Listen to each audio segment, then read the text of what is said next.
Welcome back to the Métropole Grid. My name is Andre. The date is checked. It's May 23rd, 2024. How you doing? It's a Thursday night.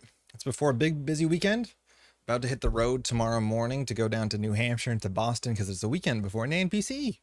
Who in the chat, who in the VOD is going? Because I'm excited to see you. It's going to be pretty sick. Did I say 2024? I must have said 2024, didn't I? Speaking of NANPC, shout out to Darya Patel in chat. That's Not Again. Not Again has been organizing this event, which is going in. I'm not going. Seems mid. It's happening in just 2 days. It's a whole weekend event. I'm pretty stoked. NANPC Hype. Yeah. Somi, are you going?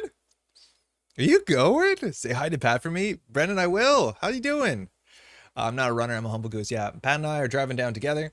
Again, tomorrow night, we're going to be on a weird live stream that's not the normally scheduled programming. This, unfortunately, is dunking a bit on Jeff. I wonder if Neon Static has just asked Jeff to join us. That would maybe be the most nice thing to do. But tomorrow at around 7:30, if you go down here to Neon Static, you go give them a subscribe, hit the follow button. We'll be live on Neon Static in their attic, in the live studio, playing live physical card games. Let alone after that, probably more exciting, maybe less exciting, is Boston Day 1 and Day 2 is going to be streamed on Neon Static. So if you want to get involved from a distance and pretend that you are at the event and kind of live in that energy, you'll have the Swiss rounds being streamed on the weekend, but Friday night's just a special in-person stream because Eric's putting us up for a night, which is going to be really, really fun. I believe Eric and Alex are good. That's what I thought, Solmir. Yeah, I know Arizon and Whiteblade are going, which is sick. Gonna be really nice to see him. I haven't seen Arizon since like Nationals last year, but that shouldn't be a surprise. He lives pretty far away. All right. Brewdorf, welcome to stream. I'm not a runner. Excuse me, I read that. Hello, runner. Pulls flip switch, cheese it, getting a tag. I think I've said this before, but flip switch is a really interesting card. On the basis, I don't think we're going to see an art like this ever again in Netrunner, because this is an early Netrunner art, and I don't think we're going to see an art that hinges so much on language, because you generally don't localize art. But this is a card that in theory you need to localize the art itself. I just think it's a really weird situation. I don't think I've seen a card like this where understanding the text makes the card make any sense. Not that it's integral, but like it's kind of hard to tell what this is unless you understand the color grading when it is. Benjamin, how's it going? Hi, welcome to the stream. How's your school been? Also, Lucille, Thursday stream. What a rare treat. Welcome to the rare Thursday stream. Hopefully you've been doing well. Say hi to Eric's cat for me. I'm excited to see Eric's cat. Has Eric's cat been on stream before? Speaking of cat, Nanako, how you doing? Bigger news? No, hold on. I should not rank the newses in terms of size. But really big news for me, and probably for you, and for NANPC, mind you, we have an article we're going to go through at the news section. I will reiterate this. But at the top of the stream, we have a date for NANPC Montreal. I don't think it's been updated here because we just found it out today. But Montreal, September, exact date TBA, that's not real. The Montreal date is now officially the 24th and 25th of August. Let's get a calendar. Calendar, August. We heard it barf once. Great, wikicalendar.com. So it's this second last weekend. The last weekend technically like dips into September. So the last true weekend of August, we'll be at the Silver Goblin putting on NANPC Montreal. We basically did the same event a year ago, but it was considered nationals. This is not a nationals, but that's not going to stop us from making it as sick as a prize kit and as big as an event as possible. So you have a lot of time till then. If you want to plan, make we'll make a video kind of getting you like accustomed to Montreal. We made a video last year to make it as accessible as possible. We're going to be pulling out all the stops. I'm really, really stoked to be organizing events. It was definitely like one of the highlights of the year last year was organizing an event and having so many nice people come in, and we want to do it again, if not bigger. So if that sounds at all interested to you, let me tell you, Montreal in summer is something else. I cannot recommend it enough for like a plethora of reasons. But that will be August 24th and 25th. We're at the same place we were last year, which like cannot say enough good stuff about that, which is Silver Goblin, which is like my favorite place in Montreal to play card games. Firstly, it's like right downtown in like Place des Arts, which is like the art space where they have all the outdoor concerts, or like where Jazz Fest is. It's like not somewhere in the suburbs. It's like downtown Montreal, which is fantastic. And then the space itself is beautiful. It's huge and spacious and has like these warehouse type windows because this used to be an old fabrics warehouse. And the space is just massive and huge. Very nice air conditioned. The staff is phenomenal. It's like 90% table space and then like 10% a store where you can buy board games and sleeves and flesh and blood and whatever you want. But it's just the nicest place to play Netrunner. I'm so stoked that they were as stoked as we were last year. They're like, this is fantastic. We don't know Netrunner really well. Happy to do it again. That's my birthday. All the reason to come in, Brennan. Happy birthday for that. Shout out Phil for doing East Coast Nats though. Yeah, there's 2 Canadian nationals. One Phil is doing in Calgary, I'm pretty sure it's Calgary, not Edmonton. And the other one's in Toronto in the middle of July, which is going to be sick too. Korean is hard? Oh no. What level of Korean are you doing? World Warriors traveling from coast to coast. Awesome to see. Yeah, Ryan, how's it going? I don't know if I asked you how the, maybe I didn't get the answer. How was the anniversary? Oh, the window's open. Give me, no, it's not open. That's just a loud motorcycle. Would you look at that? Yeah, I wonder if like Eric is responsible or like expected to be all the events, because he's like one of the big NANPC organizers. But yeah. Anyway, Silver Goblin, I'm so hyped for this August. We're gonna announcing more about like prize support. We have some really cool stuff going on behind the scenes for prize support, and yeah, stay tuned. We'll give you more official stuff in the near future. Only incredibly long and expensive train trip away. Yeah, that's probably true. Mind you, train is like kind of rough. This is a hard thing when I want to talk about people coming into Montreal. There's a train station in downtown Montreal. The issue is the train. Like if you take the Amtrak from like the East Coast, which I've done, I've taken the train to and from New York before. It's really long. And the problem is that they don't do the border crossing. Like they don't check your papers and your documents and all do that stuff. They don't do that at the train station. So unfortunately the Amtrak train, which holds hundreds and hundreds of passengers, stops at the border. And then like a border officers board the train and go, you know, person to person down the entire train. And so the entire border crossing takes like 2 hours. And so what is like a 6 hour or 7 hour car drive, or like obviously an hour and a half airplane ride, is like a 12-hour train. It's super unfortunate. I wish it was better. Trains can be so much better than it seems they are in North America. But that is the only bummer. If you take the train, it's just longer. It's comfortable, but it's just way longer than you think it would be. Driving tomorrow too. Fun road trip. Handpink waving, handpink waver. Are you driving down too as well? Hectorst, how's it going? Yo, I wanted to message you. One of your replays is up because Augustus played against you at the summer event, and you had him. You had the win. You just had to like res a thing, and you had the win. I don't know if you realized that before, but yeah, we'll talk about it later for sure. I replied on Tuesday chat, but yeah, our anniversary trip was really good. Cabin was lovely. Okay, I think I might have missed your response, Ryan. Glad you had a good time. IXWT, how's it going? When I went from Germany to Austria, they just went around person to person while the train was going. That's a Schengen area though. From Germany to Austria. But why did they check at the border? Wait, is Switzerland not part of the EU? Oh, not Austria. Sorry, Austria. Why would they check at the border at all?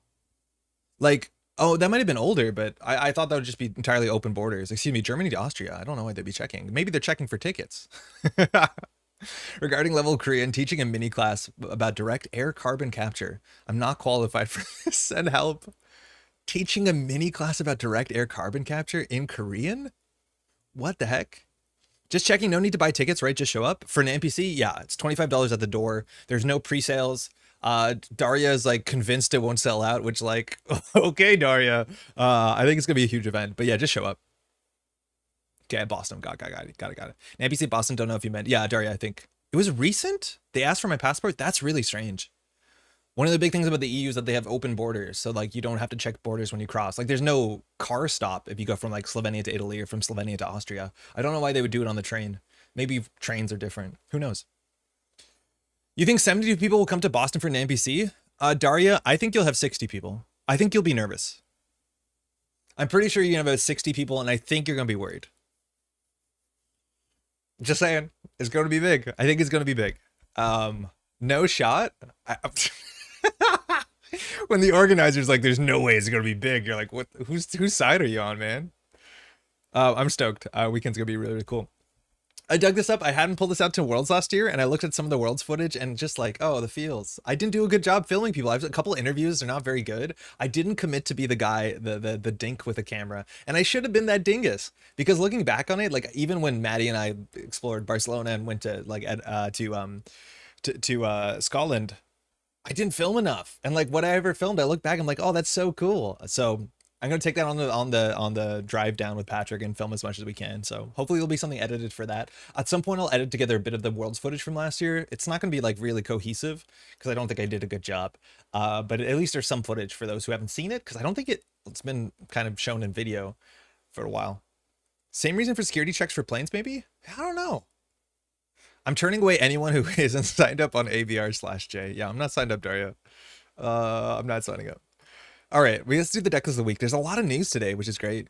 Augustus, how's it going? It's going well. We're gonna be playing some Good Stuff Criminal. I know you posted a Good Stuff Criminal list recently that you played. Shout out to you. You just played against Hectorist during the event, and I went through a bunch of your replays, and there's a matchup where you're technically dead to rights, but Hectorist forgot to res something, which we'll get there in a second. Hopefully you've been well, man. Glad you've been playing some Good Stuff Criminal. It's tough to be the camera person. It feels pretty different than just letting yourself be at the event. Yeah, no, it feels like when I'm a tourist, I don't like carrying a camera around. Like, I want to carry nothing. Like, just me walking around, looking at stuff, experiencing stuff. My memory's really bad. Turns out it's really, really bad. You can ask me what I did last week. I have no idea. So, like, maybe that's not a good combination of things. But I just feel strange pulling people over. Like, can I do an interview? Can I do this? I'm going to put a camera in your face, even though, I don't know. That's weird. Spooky, yeah. Speaking of events, Andre, have you had a chance to review the NANPC Vancouver footage? I haven't. And I'm in a really cursed spot. I'm in a really awkward spot about that. So the stuff was filmed and there's a lot of footage for it. Now, I got the footage relatively late after the event. The meta changed. It was like the first week of the event. So like we're now, you know, a ban list and a half away from that. So if I'm going to edit anything, it's probably only going to be the finals. And it's like a different meta than now, right? Like, I don't think it really matters based off of the ban list that happened. Mind you, Bologna was in that deck, but that was expected. But this is the sort of thing where like, maybe the expectations versus the reality were not honest to each other. Like, all of it was filmed on multiple cameras, so there's a lot of work that can go into the putting it together, but I'm not going to be able to touch most of it, and then it's going to be incredibly late, which is a bummer. And then like I'm gone this weekend, and it's going to happen, but eventually really slow, and probably not up to the quality of the other stuff, just so we can get it out, because I feel bad sitting on it, because I've been sitting on it. And there's a lot of it, but there's like, I can't edit all of it. It'll take me 2 years. It's a bummer. I feel really bad about it, but it is what it is. Like, I didn't fully get anything till like 3 weeks after the event anyways. And at that point, or maybe 2 weeks, I don't know. Like, the momentum behind it's really, really rough.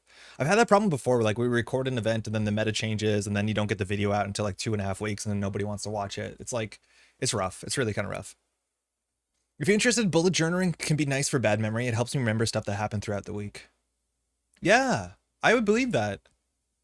There was one summer when I was a kid, I was a child, proper child, like maybe 12, 13, that I decided to write a page in my diary. I had a diary or a journal, whatever, every day. I don't have that book anymore. I'm pretty sure I don't know where it is exactly, but I remember even being like 5 years older, like being in, I don't know, in college and going back and reading that book and just reading what happened on that day brings that day back to life. Like, even if those days were like nothing days, like go to the pool, watch The Simpsons, watch Stargate SG-1, have pasta, like you can kind of remember those days just because they were written down, even if they were the sort of days that like, you know, kids hopefully have a dime a dozen in the summer in the suburbs, which is kind of neat. It's kind of really, really powerful. And maybe I should do that again so I can look over it, which is great. I get the time crunch with all the camera footage to sift through. Maybe the highlights reel and coverage of the finals. Yeah, it would definitely be just the finals, Solomir. There's no way I can do everything, unfortunately. So I'm not going to sift through it. I'm just going to look through the finals. I don't even know if it went to game 2 or not, so I'd have to check. But it seems cool. Definitely want to get it out there. My journal has me meeting a good buddy for the first time. He died just after high school. Oh, bummer. Sorry, Brennan. Woof. Yeah, I don't know. Maybe that's more reason to write this sort of stuff down. Probably should do that to some extent. Okay. We got a deck list of the week. I'm not looking forward to this one. Let's say the good stuff. Let's get the good stuff out of the way. This is Run DMC. It's from WooTube from 1305. That is a week ago, a bit more. If you don't know who WooTube, sorry, Vibe Killer. It's okay. It's okay. That happens. Like, it's fine. It's totally fine. Glad you can share it. So if you don't know WooTube, see it on WooTube here. WooTube is a Monday, for me it's a Monday evening stream or Monday afternoon stream. It's Monday night for Ba. Ba streams Monday nights, gonna give that a like. Already subscribed on this channel. I don't watch on the Métropole Grid, and he basically does a stream. It's about 2.5 hours usually, and he builds decks and plays them. It's great. It was a good chat, a lot of tiebreakers in there. It's a nice place to hang out. Can't recommend it enough. You'll find the link to this in the description if you want to get some more Netrunner content in. Boss sometimes does video content. It's mostly live stream stuff, but like that's fantastic if you want to check out more of that stuff. Now, this is a Mercury deck. And just like quintessentially, this is the sort of Mercury deck that I'm never going to like. And it plays Netrunner in a way that I really, really do not like. I'm not going to dwell on it because I've wasted a lot of tape online talking about this. But the idea behind this deck list is that we have 3 copies of Pretty Mary De Silva, and so we can just inside job R&D and see 3 cards. Yippee! don't love that playstyle. We only have 2 Hermes. I think 3 Hermes makes a lot of sense just because that is one of the most impactful things you can put aside alongside pot-shotting centrals. And then just about the whole deck is about pot-shotting centrals. So we have backstitching to say, I don't care what your ice is. We have inside job. We don't have Estebrado. We have a single Chrysopian skimming, which is like, whatever. It's 1-1 game, supposedly. And then 3 divide and conquer. And this slot, I don't know how I feel about. I think once I get 1 divide and conquer from Mercury, I'm not going to expect the 2 and the third, the second and the third divide and conquer. So I'm not going to ice archives. I think against Mercury, you have a big incentive to ice up archives, whether it be Sneak Door Beta or Eru, which I think are going to be way more common than Divide and Conquer. And Divide and Conquer technically works with Mercury and technically works with Cupulation, another card I'm not a huge fan of. Falsified is cool in Mercury. I think that's cool. So you can understand how to use your inside jobs and your boomerangs a bit more intelligently, potentially. You don't have any asset tech besides Touch 7, but this is exactly it. What's the worst thing that can happen? It's like playing 3 Maker's Eyes, hit 3 snares. Yeah, but then ice doesn't matter. I don't know. These sort of decks like frustrate me, where it's just like they're going to see 3 cards in R&D and either it's going to win or it's not going to win, and they just kind of go for that over and over again. I don't know. I've said this before. There used to be this archetype of always be running Atom decks, and I didn't mind always be running Atom decks. They weren't my favorite thing, but these are the decks that traded off early aggression because of this and other Atom directives at the cost of being forced to do something awkward. And obviously Atom and always be running Atom is kind of meant to be reimagined in the Central's pressure sort of deck. The idea that you can, and we are playing, you know, Alarm Clock, which is pro to always be running, but I feel like it's hard to capitalize on the downsides. I like it when there were strong cards like this. Well, I liked it. I kind of didn't like it. But the idea is that if you're going to go for this central pressure, I hope I'm going to win early or like take pot shots and win the late game. If there's a downside to it that I feel like I can capitalize on. And unfortunately, the fact that this deck can run like, you know, you need to get 2 ice on R&D before you're not worried about inside job, Pretty Mary C3 cards. And you can't get 2 ice on R&D in any way if you're playing interesting Netrunner. You just can't. I don't know. I don't like it. You have to kind of turtle and do nothing for the first like 7 turns unless you want to take risks. And I would argue that taking risks is fun and exciting, but when the risks capitalize on them stealing 5 points on turn 2 because you didn't double ice, let alone res 2 ice on R&D, I don't love it. And that was a big thing with always be running decks. They were feast or famine. I think a lot of these decks are a bit feast or famine, less so, maybe less snowballing than Atom, but it is what it is. Does ice matter if you're Hosh right now anyways? It kind of does. Yeah, I'm still get icebreakers in the right order, but I agree. Hosh is pretty cracked. You might have already gone on about, but why inside job instead of Estebrado? Remote servers. Hopefully by the time that there's 2 ice on everything, at that point, you can get around with a divide and conquer. But inside job having some sort of pressure for remote servers, especially alongside falsified, is definitely worth something. That's my guess. You can probably play inside job and Estebrado. I think inside job is a bit more aggressive. For the whole table, Estebrado is better for the mid to late game. I'm 5 minutes behind and finally heard the replay comment. I think I can't res Mavirus for the kill. That's my big brain play of bluffing Mavirus as Animatic to save the Charlotte. Augusta, that was the Iswak Sable matchup. So what you needed to do, if you res the Rashida, you could not bounce the Rashida. If Rashida fired, or even if you clicked to draw, you would draw on a punitive and you would have killed. You just need to draw 1 punitive. If you kept the Rashida and pre-res the Rashida on last click so the Rashida can get bounced, we're talking about a replay that is outside of context of this conversation, apologies. You would have got the 3 cards and 3 credits and you would have drawn into a punitive. Even if you just clicked to draw, which might not have been correct because it's a risk, you could find the punitive and you would have killed Augustus on the spot. It was just about the punitive because Augustus had no cards in hand and like 1 credit. You just need the pre-res the Rashida so it wouldn't get bounced. And if you res the Rashida, you would have been fine. You almost had it. Even if you just clicked to draw, you would have drawn a punitive. That's a bit results oriented, but you just needed to like see if I got the punitive there. I was talking about something entirely different. Now I see it. Yeah, now you see it, right? Dang, yeah, you almost had it. You would have had it. I don't think Augustus was playing around punitive. Augustus can correct us. Anyways, let's get into this. Backstitching is kind of cool. Boss very much suggested to do the changes that he recommended. I actually don't know if I'm excited about the changes. Losing 3 Career Fair, 3 Cast, and 3 Earth and 1 Earthrise, and instead playing Dirty Laundry, Card by DM, and Prepaid Voice Pad. So this changes slightly more economy for a bit less card draw. I think that's fair. Career Fair, honestly, is like a card I like a heck of a lot. Like, we have a lot of targets in the deck. Career Fair, in a lot of ways, is very comparable, if not better, to Sure Gamble. It's not credits in your credit pool. And mind you, our only way to spend credits largely is Mayfly, which is pretty expensive. But it's not credits in your credit pool, but it is still a click to gain 3 credits and an install. That's a lot. That's actually way better than it sounds. right? Like no free lunch is a click to gain 3 credits. This is a click to gain 3 credits and an install. So it's a fair bit better, as much as obviously you need the hand to support it. -3 cats, -1 Earthrise. That's a bit less money, a bit like cards draw, bit less card draw. Instead we get Dirty Laundry, Card Ban, 3 prepaids. I don't honestly know if I love 3 prepaids. I'd like to play 2 prepaids and something else, but we'll take the changes because you recommended them. You can replace Cupulation for Dawkins Pass. I think that's a fair thing, Daojin. How's it going? That Cupulation for Dawkins Pass is fine. I'm going to just do the changes. Like we generally try to play it as is, but I'm not a big fan of Cupulation. So I at least like to be forced to play 3 copies of it. Yeah, with Mav, I can just access Lacosta. Can confirm not playing around Punitive until the last turn where he saw it on R&D. Yeah, 100%. Punitive and Isowak, what are we cooking? We saw this at Cannons last year that Sven played a Punitive Isowak and just like blew through people who are not seeing it coming. I wouldn't have seen it coming. And Hectorist, to his Wenjong's kind of other handle for other reasons, was playing Punitive Isowak at the Summer Jam and had a game. You can see the replay because Augustus attached it, in which he had lethal, but he just didn't res a Rashida into into a Hermes, and then didn't draw the Punitive. It was a close game.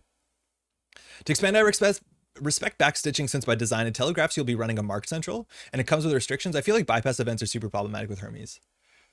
I'm not so much with Hermes. I think Hermes has his own problems. I just don't like cards that say like your ice doesn't matter. And the fact that most of the Mercury decks that we're seeing, their game plan is ice doesn't matter, and hoping that your opponent doesn't like ice archives.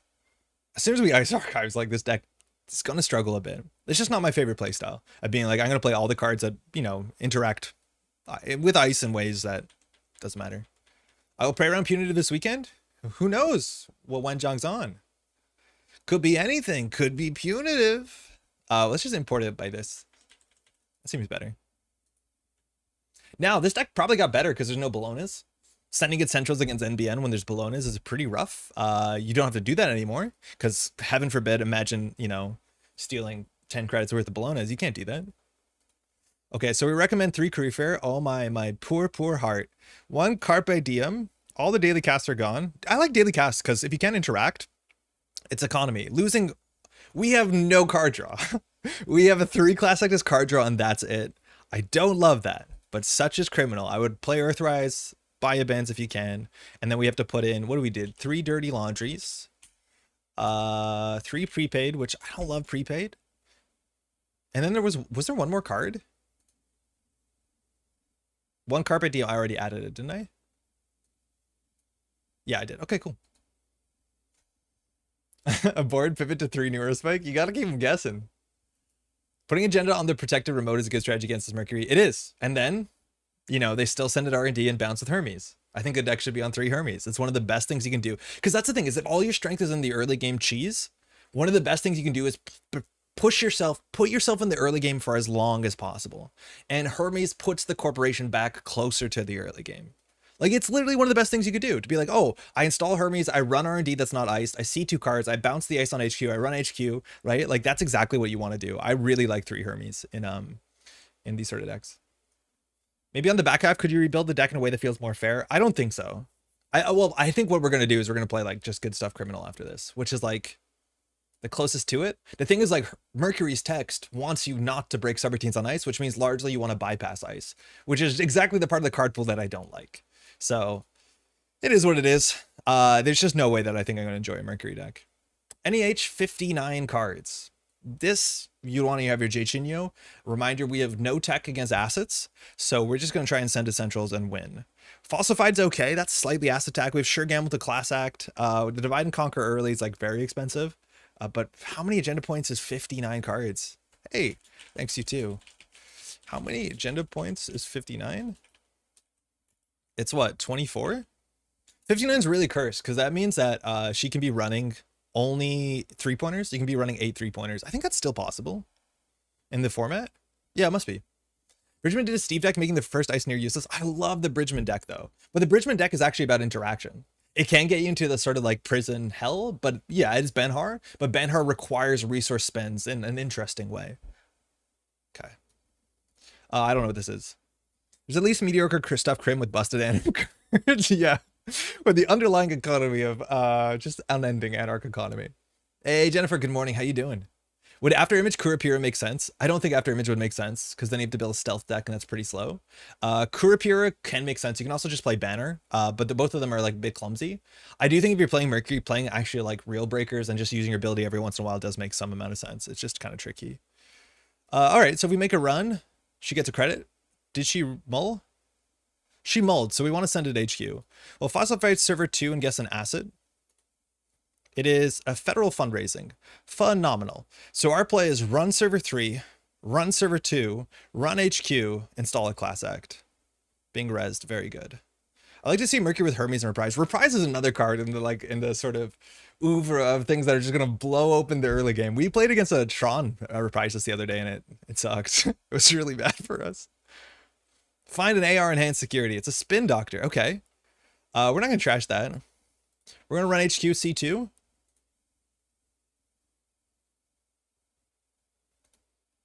Aurella? Oh, cool. They actually want to score out. King making. Love it. Run server 2. Keep the card draw. Filter card draw down. And then that will be our turn. Apparently, I was not able to count to 4 successfully. Cupulation is a tiny bit of acid tech, but not really with trash cost so low. Yeah. Cupulation, like, I don't understand why Cupulation has acid tech. You install it, and then you spend another credit. It's like you paid 2 credits, which is what Miss Bones costs. I don't get it. Bold calling DNC as a Busto Enter card. Yeah, that's a bold call. You're right. I played Epiphany deck into this or similar Merc deck on Tuesday, and between fundraising and Epiphany, got to try to hide agendas from the top 5 of the deck in remote. Hey, Oren. Felt okay during the game. I didn't flood up. Yeah, that's why we like 100% try and trash. What's it called? We have to trash federal fundraising because if they can control their draw, they can control the part of the game we're strong into. Should we check what this is? What can punish us? We're assuming it's Aurella into something. Sand into Aurella. Okay. So we just need to pressure HQ. C2. She can get a credit a turn. I don't care. Sudden Commandment. I don't know what that does. Let's find out what this does. This seems expensive. Threat Assessment. Cool. I've seen this instead of Oppo. So as long as we don't trash cards, but we don't have installed cards. N6, I think, changed this card. I'm pretty sure. I think N6 text on this is different. And has at least 1 installed card. Okay. Cool. N6. N6 that work. It's unplayable until we install the class act. So I don't want to see 1 off the top of R&D. I think we're just going to do Sure Gamble class act and hopefully draw into some sort of pressure. Hermes is great. We don't need 2 of them. Dirty Laundry is really good. I remember playing Reg Hosh with 2 Hermes and 2 Reprise. Absolute gas. You played 2. How much influence is Reprise? It must be 3, right? Mercury and Hermes definitely are designed to work together almost canonically. Yes, that is the necklace that they're wearing. Super canonically. Oh yeah, the NSG recently changed the text on what's it called, that reprisal I just accessed. You're now not able to play it unless I have an installed card. Seems expensive means a bad thing. Is it coming? Yeah, me too. I think so. Not playing around a new hotness degree mill. That's true. And there's a chance this deck is on degree mill. I don't think we can really afford to play around it. If they're on king making, I don't know if she's also on degree mill, maybe. But it looks like with Aurella, she might be on like a lot of 1-2s. We'll see. I'm gonna try hard to keep my Hermes hate out of the chat for the main stream. I think Hermes is an interesting card. I think that Hermes existing just crushes 1-pointers out of the game. Just period. Like, unless your deck is really, really weird. Like, I don't think you can play value 1-pointers in Netrunner anymore. And that's just Hermes' fault. I don't love 1-pointers in Netrunner, but like any deck that I put 1-pointers in, I immediately regret. And it's mostly... Oh, it's NEH, right. She's drawn a lot. It's mostly Hermes. There are some Glacier Patterns too. It makes Glacier Patterns tricky and you have to get lucky, but install Advanced Events does feel bad. All right, we have 1 diversion in the deck.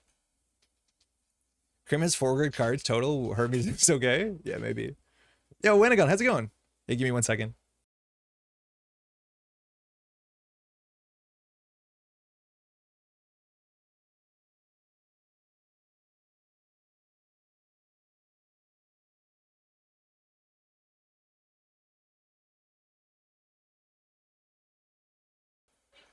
Sorry, Maddie just got home. Let's go do some damage.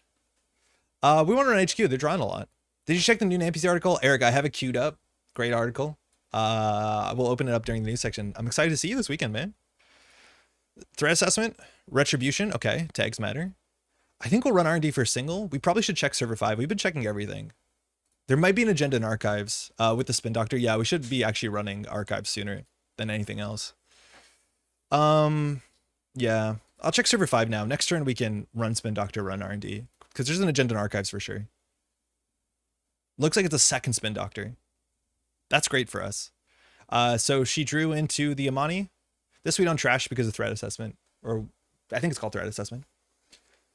I'm a fan of security testing a red team for CrimEcon, maybe erroneously so. Yeah, sec testing is okay. Red team is tricky to make work, but I like it. I'm excited to see you too. It's been a while. I'll try to convince you Hermes is okay when we're in Boston together. Yeah, no, Eric, I'd love to actually hear that conversation. Ooh, can she score out? What was server for, Arella? How bad is it going to be? This seems expensive. We have to trash the Sansan. I'm with Eric on this one. Okay. That was expensive. So the most is a 3-1 here. So, or 3-2. So like, oh, superconducting, sick. A lot of cards to access. So now you can put a card on the table with Arella with an advancement. With 1 credit, if we run, she'll be on 2 credits, which means she can score out with Sansan. So we probably have to trash the Sansan. We're just going to return that to hand, though. We have no other option. We legally have to. We'll have open and honest dialogue, I believe, in the power of conversation. In the power of conversation to change minds. Very good. I'm excited to hear what you're upset about, Eric. It's been a while since I think I've heard you vent. There's not been a podcast in a moment, is what I'm saying. What's up? Oh, no way. Our friend just adopted a little kid and Maddie is smitten. She is excited. Why not? Only one person in the baby room.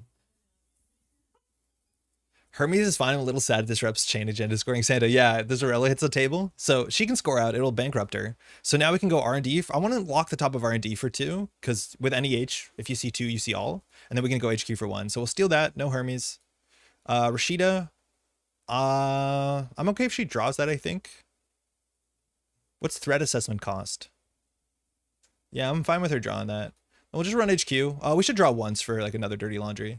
Yeah, we're good. Go HQ. He just vented on the shadow. Wait, is a shadow net today? I got on a 20-minute roundabout Providence. Wait, there was one today? I honestly didn't know. Okay, wait, that's sick. That's for the car ride tomorrow, I guess. TA cost 1, thank you. Worth using DNC there? I don't think so. Like, I think we want to wait for DNC until we have cupulation or something set up. Because with, how does it work with Mercury? I honestly don't know. Whenever you breach HQ and R&D during a run, you did not break any subroutines during a run, you may access 1 additional card, use the ability once per turn. So it only works on 1 of them, so I don't want to pay 3 credits to save a click. Okay, one of these is a Rashida. We'll have to trash that. So we'll do run R&D, I think. Look forward to the newly evangelized Andre to come back to explain why Hermes is okay. Okay, that has to go. So we might get tag punishment, whatever. In theory, we should trash the Sansan this turn as well. Balanced, I don't care. Okay, so now we either trash Sansan, which will be her entire win condition, or we go for our Mercury ability. I think we're going to go for the not have a win condition play.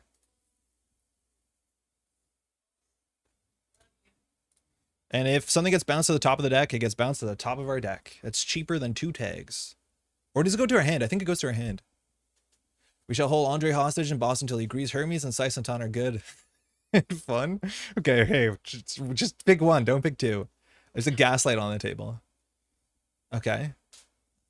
All right, well, I regret trying to keep up with the table. So gaslight, what does gaslight get them? I don't know. 59 cards. I feel like gaslight might be important. I'm gonna run 2 from HQ, 1 from R&D. Oh, we should draw once. I think we played all our dirty laundries though. Yeah. This is where you play Jay Chinyo. This is a great. Powers that be? Gaslight? Oh, resing everything sick. I love that. It gives us a lot of information. This tiered subscription is doing work. So that means there's probably an agenda in here, or there's a bluff. So I will provide funding for Santan propaganda. There's accumulation. Okay. So we order lulled that turn a bit. Post-truth, love it. No bounce. So we could go HQ and win in theory. What happens with Gaslight? Like, what does Gaslight do here? I guess we don't want to trash something. We're going to get Oppo no matter what. That's a problem. Like, Gaslight's going to get Oppo, so we just have to hope that there's no Oppo here. Can I ask you to score hybrid release before you turn bins? Can I ask, can you? Yeah, you can, Nanto. There's a window at start of turn before start of turn. There's a paid ability window. So you can actually use a hybrid release to get like a Reaper function on the table, and you can res it. There's a window for all of that. Gaslight maybe gets subliminal to turn the commandment into bionic. I feel like it's expensive though. But we're letting the econ go through. Like a Mistbones just clears the table. We don't have Mistbones. So our next play is like Cupulation, pick up probably the tiered subscription, and then just send it central. C3 on HQ, 2 on R&D. Run out of money or something, I don't know. Just 4 credits. Whoa. Okay. Run. Tiered subscription. Money seems to matter. I think powers that be is probably more important. Cupulation on the Sansan would have been an econ move. Yeah, it would have been something. We just didn't have it. Yeah, this seems more important. Like, we're Hermes. We don't care about Arella. All right, so we paid 2 credits to save 3 credits, right? I don't know about that. Dinner break's over. Time to get back to work. See you on the VOD. Orin, back to work with you. Thanks for dropping in. Oh, we won't do this. We will do Cupulation. Sansan, okay. Cali testing. We need to keep some amount of money. Retribution, okay.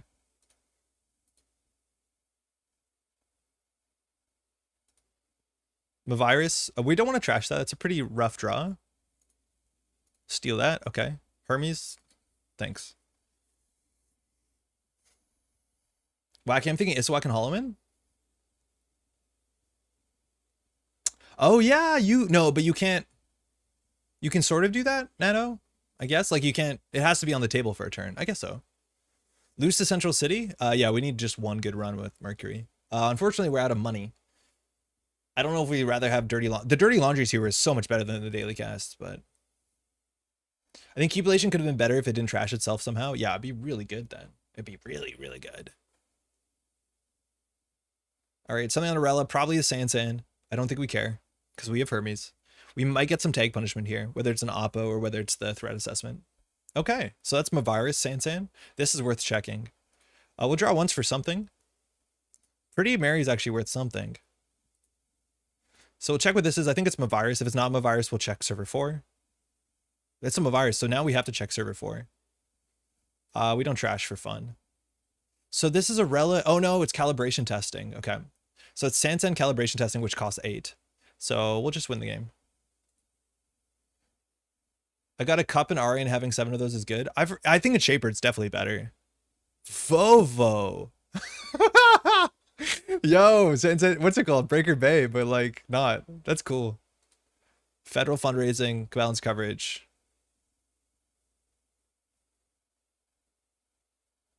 I think I did that wrong. I did the order wrong. You have to hit Mercury first. Yeah, you have to marry last. I know. I messed that up. You have to, I was like, which one do I want? I did. So you need to do that, get access to C2 cards and then do pretty. So federal fundraising balanced. We have Hermes. We're fine. Fast break, mind you, is a win condition. We saw these sort of decks. Kikai had that list from last year. In 2023, that fast break out is called How Much Influence is Fast Break. Like there is a combo here that they can win on the spot. We don't want to be tagged because then post-truth dividend is a thing. Sorry, freedom information is a thing, but we scored 1 post-truth. I wonder what Kingmaking does for the deck. But there's no Cali on the Tate. I think with Hermes, we're totally fine at this matchup.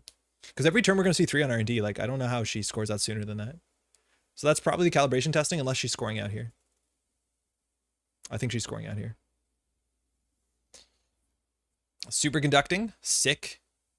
Draws 2, so that actually breaks lock. So now we run R&D, we see 3 new cards. I do think there's agendas in HQ. We'll definitely bounce that. And now 9 hand size is pretty cool. So there's a fast break in hand, so we have to win this turn, I think. Is there anything we draw into? I think there's literally nothing we want to draw into. There is nothing here that we can play. Diversion would be the only thing. Let's draw for a diversion. It's a 1 of in the deck. Oh, Carpe Diem's fine. Roll R&D. Run archives? No. So we'll just run R&D, run HQ. No Bologna sure is hurting? Yes. But this deck actually, when this deck existed last year, it did not play Bologna. Sansan. Beal. Okay. Kingming. Okay. I mean, Inside Job looks bad when you don't play ice, that's for sure. Hey, good game. Is there any ice? Thanks, you too. Like, that's probably the best matchup we could ask for. Which just run Centrals. Nice. The perfect spot for Mercury.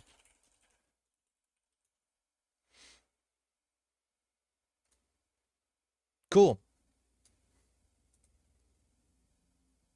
Can't be upset about that. We saw a lot of cards and not a lot of turns. Yeah, especially because Hermes stops all the commons. So yeah, like entirely. Like you just can't play this deck if Hermes is across. And I think that shit was shouted out. Like this is the exact sort of deck that if there's a Hermes on the table, you can't do the deck. Because the idea is that you score out an agenda with Sansan, and then with Aurelia, you put the next agenda on the table. And then with like, what's it called? Powers that be, you can bring back with Vovo again, you can re-res these calibration testings for next to free. And then we just interrupt that combo chain. Like it's entirely unplayable. You're good about not trashing stuff, so I couldn't threat assessment very well, but oh, thank you. Thank you. Very cool deck. Excited to see more of them. One card keeping an entire faction alive. Looking for places in Montreal right now. Flights are looking good. Yo, what's the price on flights, Ken? That's sick. I might have missed your comment on this the other day, but being careful with play patterns. There a tech versus punitive in this deck? No. There's no tech. Punitive is not real in standard. Hey, cheers. It's not very common in standard. Your tech is to have a lot of money and play class act. If you're playing around punitive, all you do is on the turn that you steal, like you keep a class act in hand, and on the turn that you steal a 3-pointer, you install a class act. And then you'll probably have like 6 or 7 cards in hand, and then you can't die to double punitive. That's the only tech you have. That's it. The other option in theory is like you can cupulate a punitive if you see it. Like you just grab the punitive and never let go. Like that's another thing. Cupulation TCA is tech. Yeah. Those are the cards that we play, but it's not like we're playing tech for them. That's just cards in our deck that interact favorably with it. But it's not like we actually care about punitive. If we deal with it, we deal with it. Yeah, good play is also the tech, 100%. Jeff, how's it going? Jeff, we're streaming tomorrow at 7:30 during your time at Neon Static because we're in town. I don't know if you know about that. I apologize for that. I don't know how many people can fit in that attic. It's not my attic to introduce people. Class Act is very good. Yeah, it's very good. Class Act was like super common in when like people were playing RH punitive stuff like at Worlds this last year. Like keep the after you steal bacterial programming, your best line was always install Class Act. Or if you're going to run archives and you're pretty sure there was like going to be bacterial into Fuji, you install Class Act first so you don't lose it to damage. Nobody told me. You got it pink. I'm so sorry. This was planned only a week ago. On that note, I've said this early in the stream, we'll say it again. I don't know if I'm going to play another one of these. Go check Bob. Bob played a bunch of games of this. Is that we have the date for Montreal NANPC, which is the 24th and 25th. Let's do some news now, and then we can say that number again. I'm sure I'd be able to stream anyways. I'm not sure I'd be able to stream. Oh, unfortunate, but perfect outcome, I guess. Awesome. Okay. Let's do some news stuff. Firstly, NANPC. Apparently there's a new ShadowNet out. That's not exactly NANPC stuff, but we'll get there. Introducing North American Netrunner player circuit. So for those who don't know, for some reason, Boston NANPC is this weekend.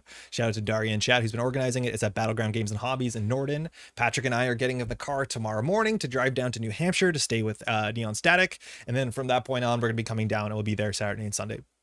It will all be streamed. So firstly, we're gonna have a stream tomorrow night, a casual one in Neon Static. If you want to go ahead and hit that notify button, link is going to be in the description. Otherwise, it's not patreon.com Neon Static. That is a real link though. You can check that one out. That's a good one.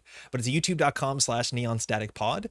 And then very importantly, the event will be live streamed on Neon Static on Saturday and Sunday. So if you can't make it and you want to watch the gameplay, I'll be casting for most of the event. Other folks will be casting, including Eric from Neon Static and also Jeff, I think, which is pretty sick. So you can be able to watch all that stuff across the weekend, and then of course the VODs will be up.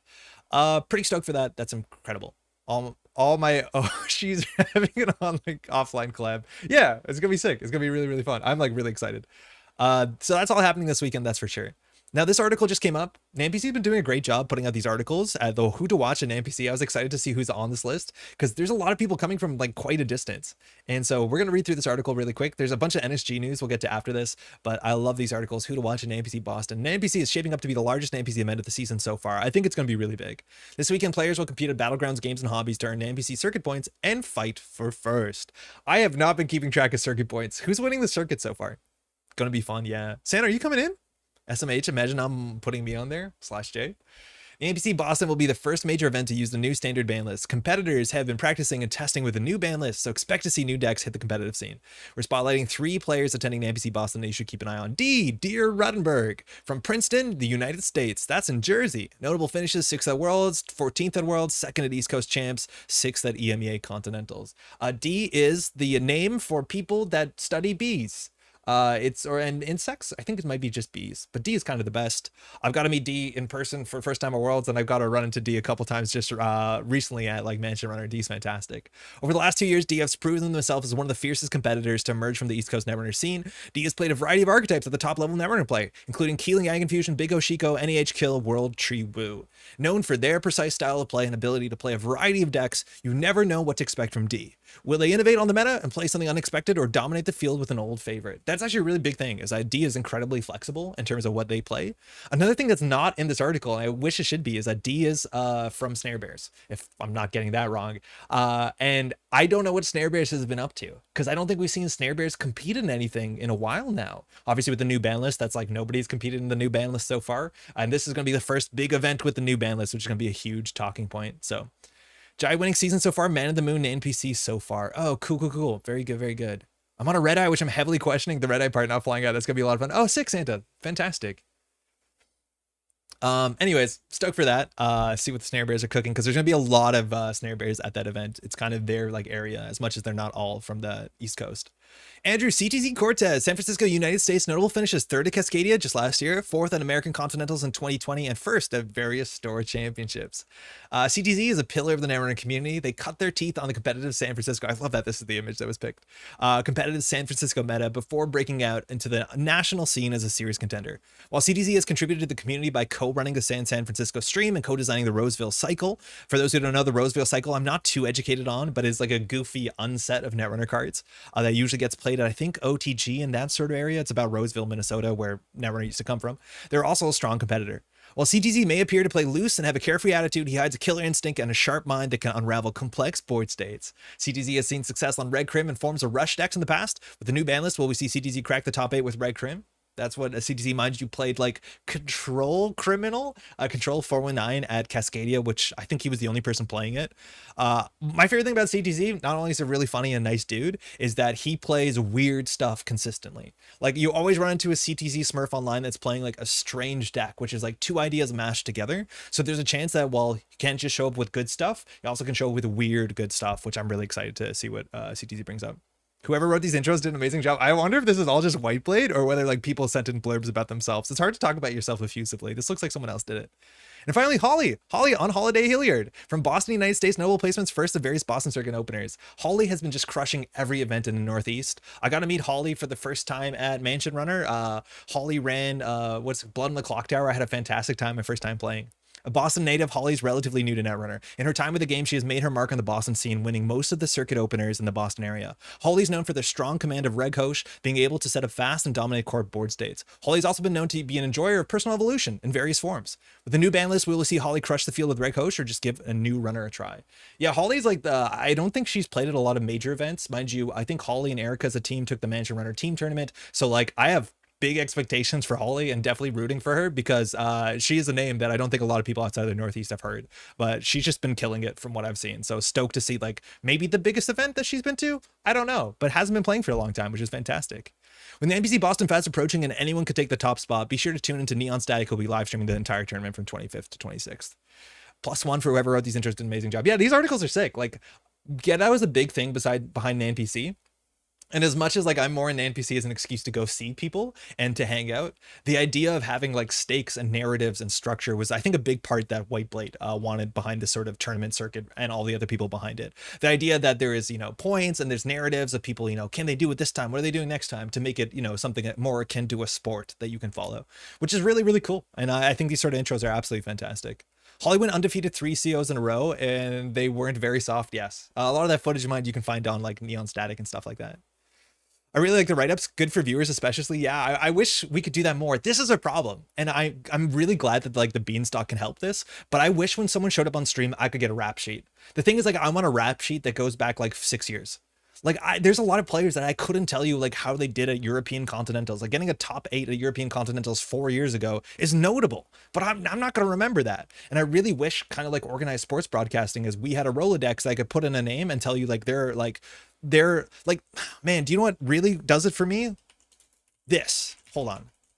No soft COs here, unfortunately, or fortunately, is if I went to, so let's go to deck lists. Let's go to deck list of the week, and we'll open Jonald's list from last week.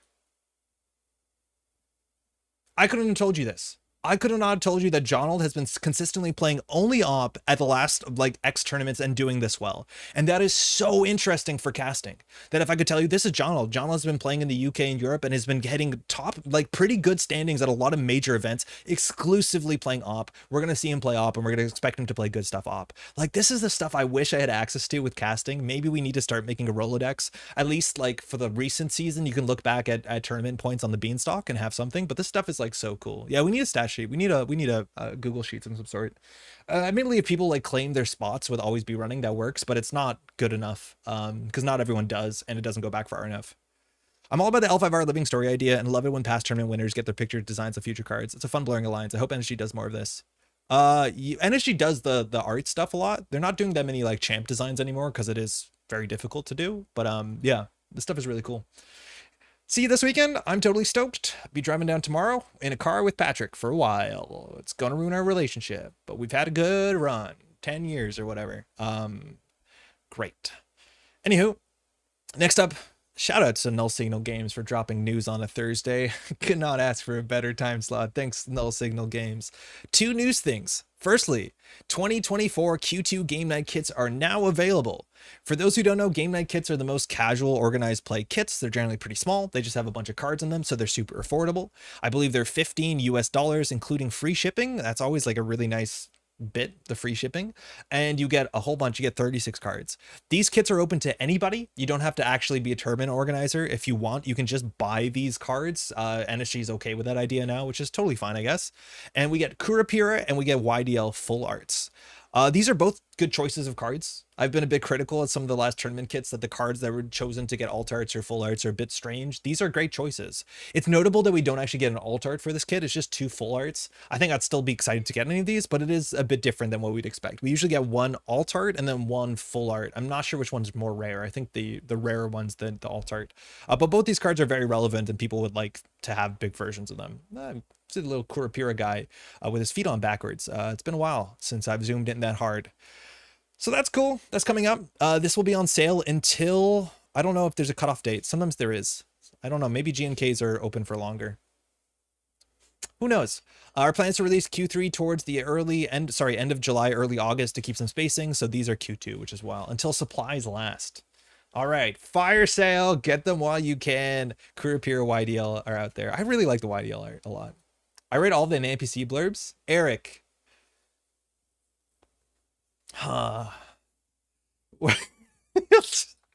Which Netrunner player would you have to be effusive enough but have the most difficult time?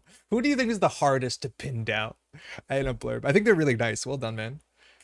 All right, this is huge. This is really, really big. I'm interested to hear your feedback on this. I said earlier on stream, I guessed this. And people were like, wait, do you have confirmation of that? And my confirmation is that like we haven't heard any sort of updates, and this is what I've expected. Just so you understand what's going on here, an update on the release of Dawn.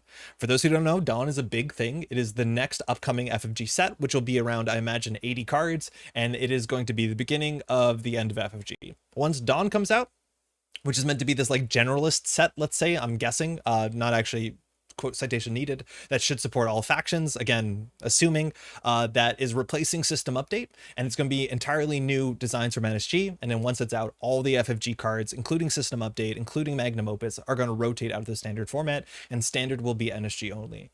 Obviously this is a massive product because firstly, losing system gateway is a sizable hole, but then losing all FFG cards all at once is not only a sizable hole, but is a nightmare for balance. I have no doubt.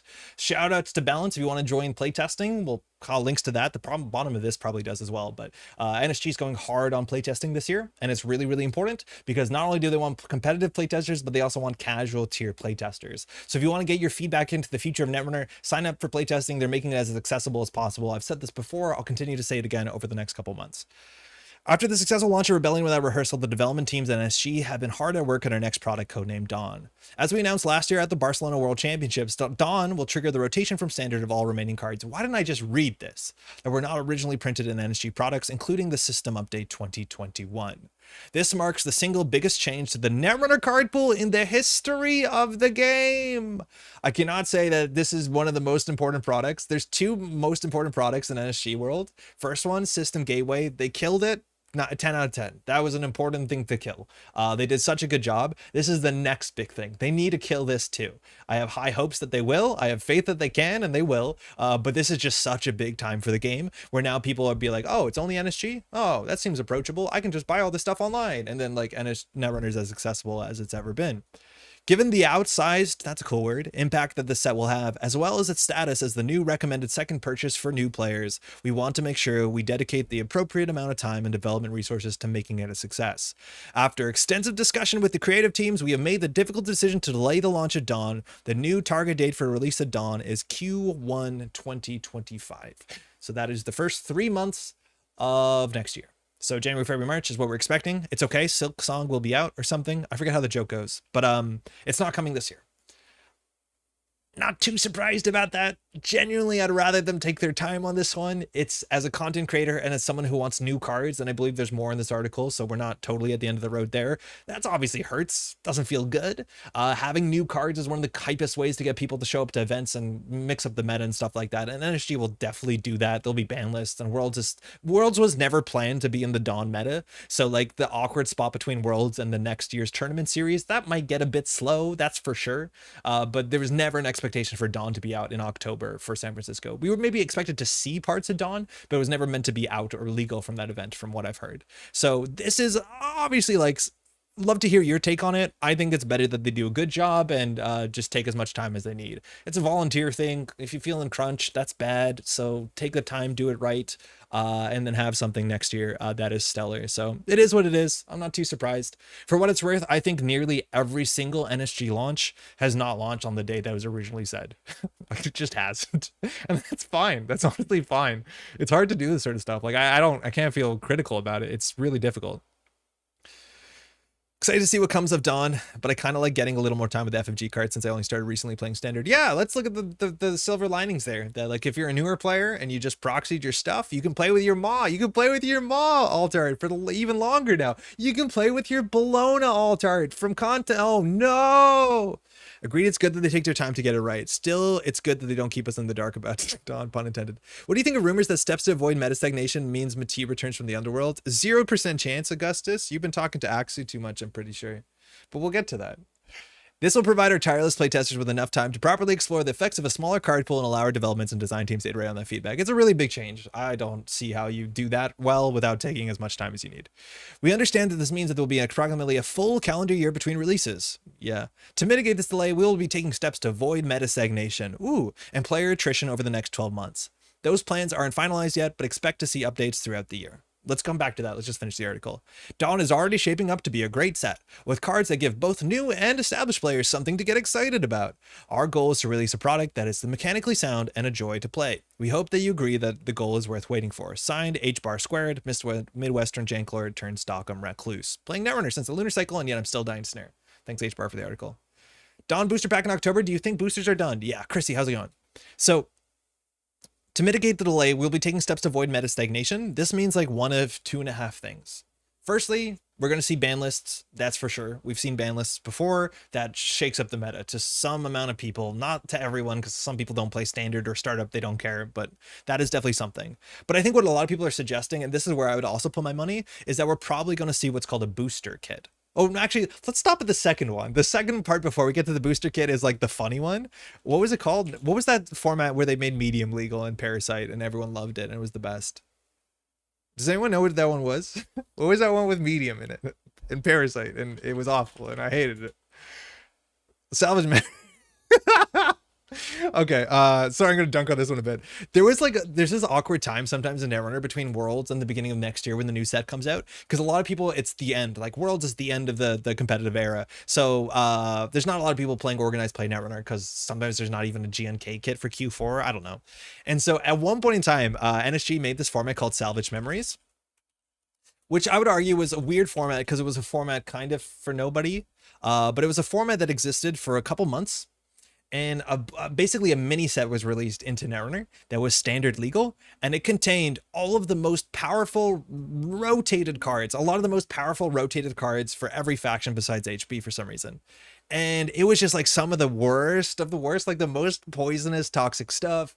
And it was strange because there's just some really powerful stuff in it. Like Parasite is one of the strongest, ice destruction cards of all time. So this was just back in the meta. So you had to deal with this. Mind you, this card was around forever. For players who played back in the day, that's why it's called Salvaged Memories, things coming back. We had one of the strongest central axis pressure cards of all time, Indexing, which is basically what Capacitor is. Or sorry, is it called Capacitor?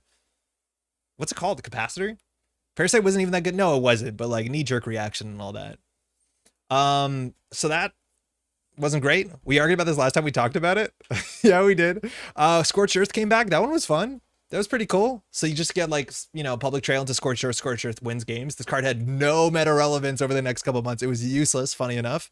And then like HP got really rough ice. We got Lucky Find. Prepaid Voice Pad came back because this wasn't in System Update 2019. It was in System Update 2021. So this came back. Lucky Find was back, which is like the prepaid voice pad economy card. It's fun to have this for people who like, grew up in the 90s or whatever.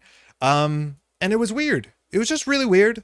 It was a strange format because it had a lot of the like sort of like sharp cards, like kind of feels like TAI or no RWR, like just a lot of the sharpest cards. Like here's a pile of sharp cards. Cash came back. That's cool.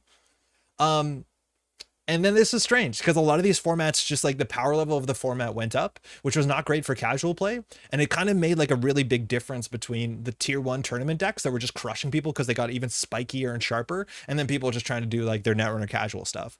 And so it was a strange format. It wasn't my favorite.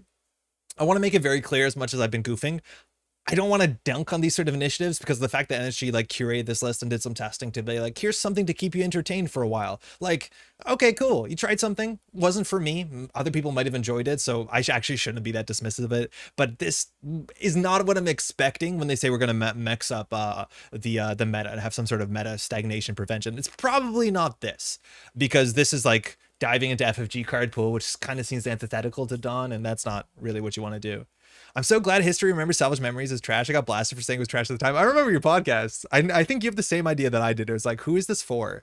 Because it's like has some of the sharpest like just acid spam technology, like the best acid spam technology in the format, and then like ice destruction technology. It was just weird. It just didn't feel like it was cohesively for somebody. Eric, how's it going? This is Archive Memories. No, this is called Salvage Memories, but I think you're talking about the same thing. How's it going? Changeling, how you doing? If Lucky Find would see play today, there's better now. I don't know if it would. Yeah. Oh, I don't know if Lucky Find would see play.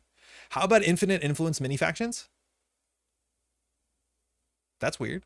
Lucky Find Mammy instantly fixes Cream Econ. It kind of does. We have those cards made into new. Yes, a lot of these cards, funny enough, we have into new versions, like Hostile Infrastructures, Hostile Architecture. I think like the majority of this list, we have new versions of them. Oops, I closed it. Right? Like Medium, we had Conduit. We didn't have Conduit yet. Parasite. Okay, we have Aqua Ceres Crew. E3 Feedback Implants is Poison Vial. Cash is, what's it called? The one with the long name, Coalescence. Indexing is Capacitor. I probably don't think that's the name anymore. Lady is Propeller. Lucky Find is nothing. Prepaid is Prepaid. Next Bronze and Silver are fine. They're nothing. Hostile Architecture, not a real card. Sansan's Backhand. Sweepstake is YDL. Scorched Earth is Scorched Earth. Executive Bootcamp, this would be a very important card. Subliminal, we don't have Excalibur. Like a lot of these cards made their way back into the game, which is really funny. Cataloger, yeah, Capacitor is not what I wanted to say. I've been saying it wrong for the whole time. Thank you. I always love the art and Hostile Infrastructure. It's really cool. Really, really spiky, but really weird. We've never seen this character.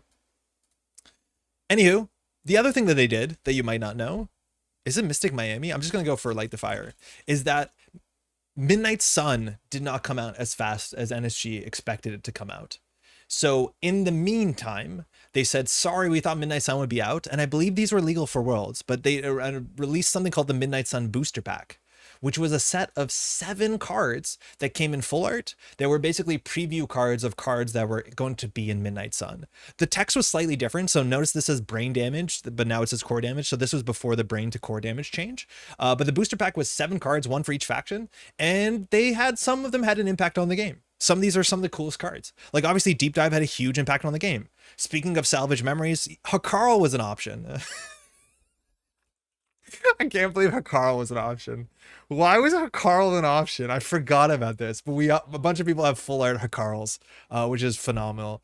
But yeah, all these other cards are pretty good. Anemone is obviously very important. Vlad Grid did not pop off. Zief Protocol, very important card. This was pre-op, so it looked a bit weird, but it was still technically playable. And then Revolver, Light the Fire, Deep Diver, all very good.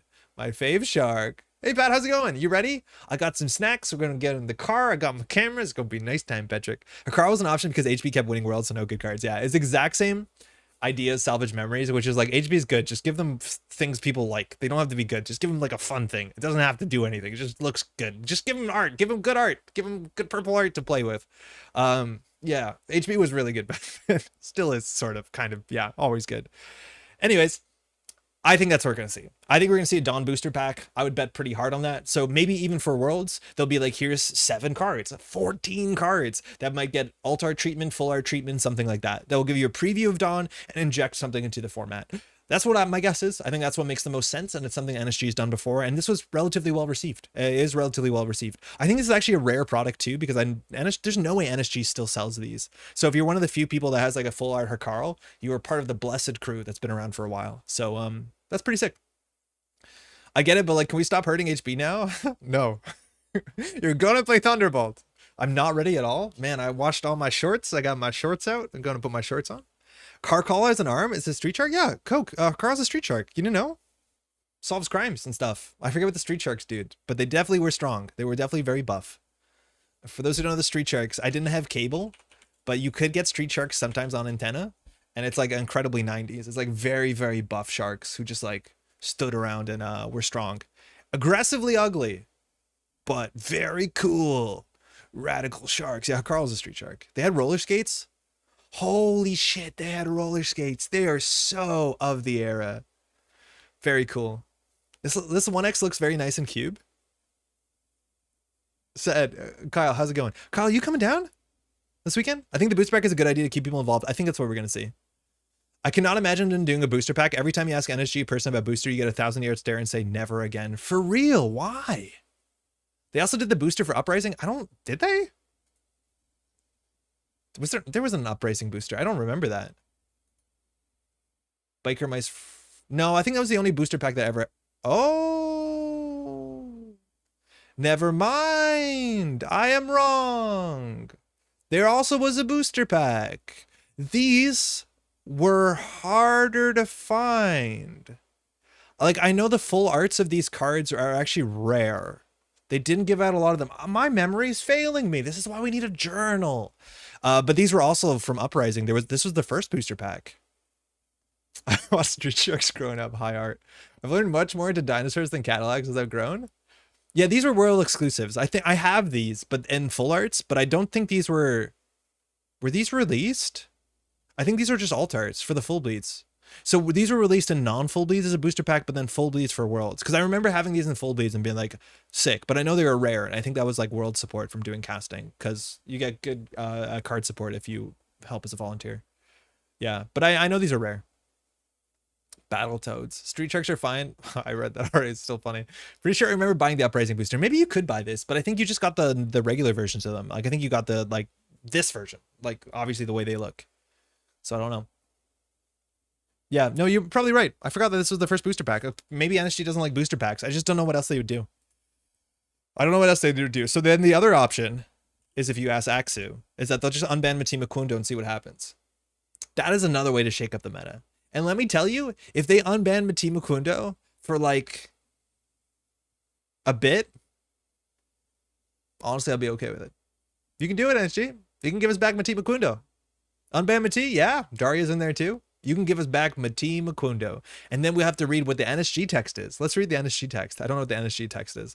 Whenever the runner approaches a server, you may install one piece of ice from HQ in the innermost position protecting that server. That seems accurate, ignoring all costs. The runner moves to that ice and approaches it. If this is not the first ice they have approached, a piece of ice this turn they may jack out. Use the ability only once per turn. So this does do bad stuff with Managarm, right? How about unbanning everything FFG? Oh, no. Bad idea. You cannot do that. No. That box stays closed. How does Mati work with Managarm in the bad way? That's why you can't unban Mati, because it works in the bad way. You have to pay 5 and then go backwards.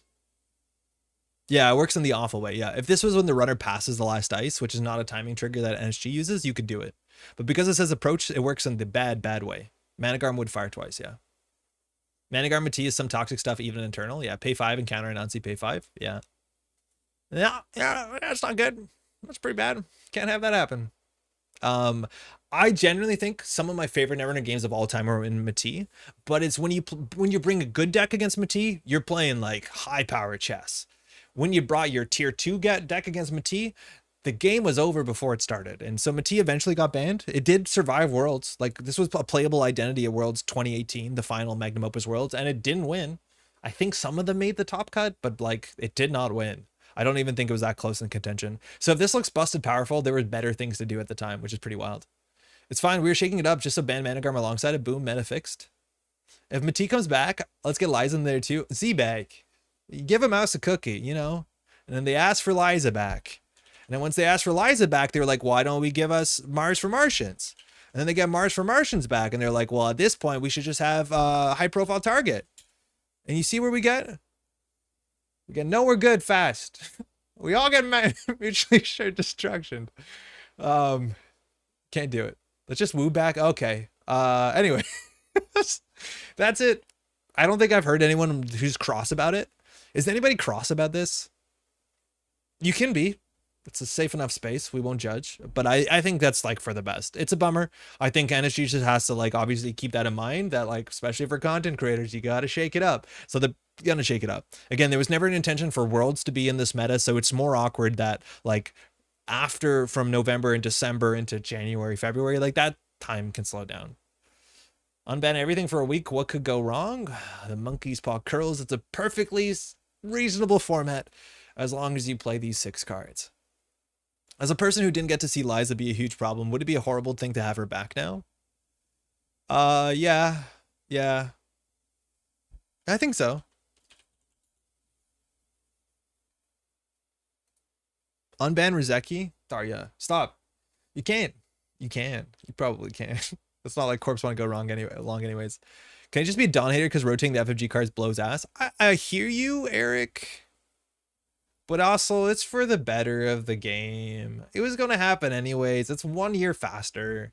Like, you lose Katara 1 year faster. Well, whatever, man. I know that you need these cards around to relive your teenage years when you were 14 and playing with, you know, 419 for the first time. It's absolutely not for the better of the game. There's just no point harping on it. Startup players are excited, sitting in the Dawn waiting room, excited for us to add Borealis back in. Yeah, I think Startup is actually going to have it the worst. I think Startup is definitely going to have it the worst.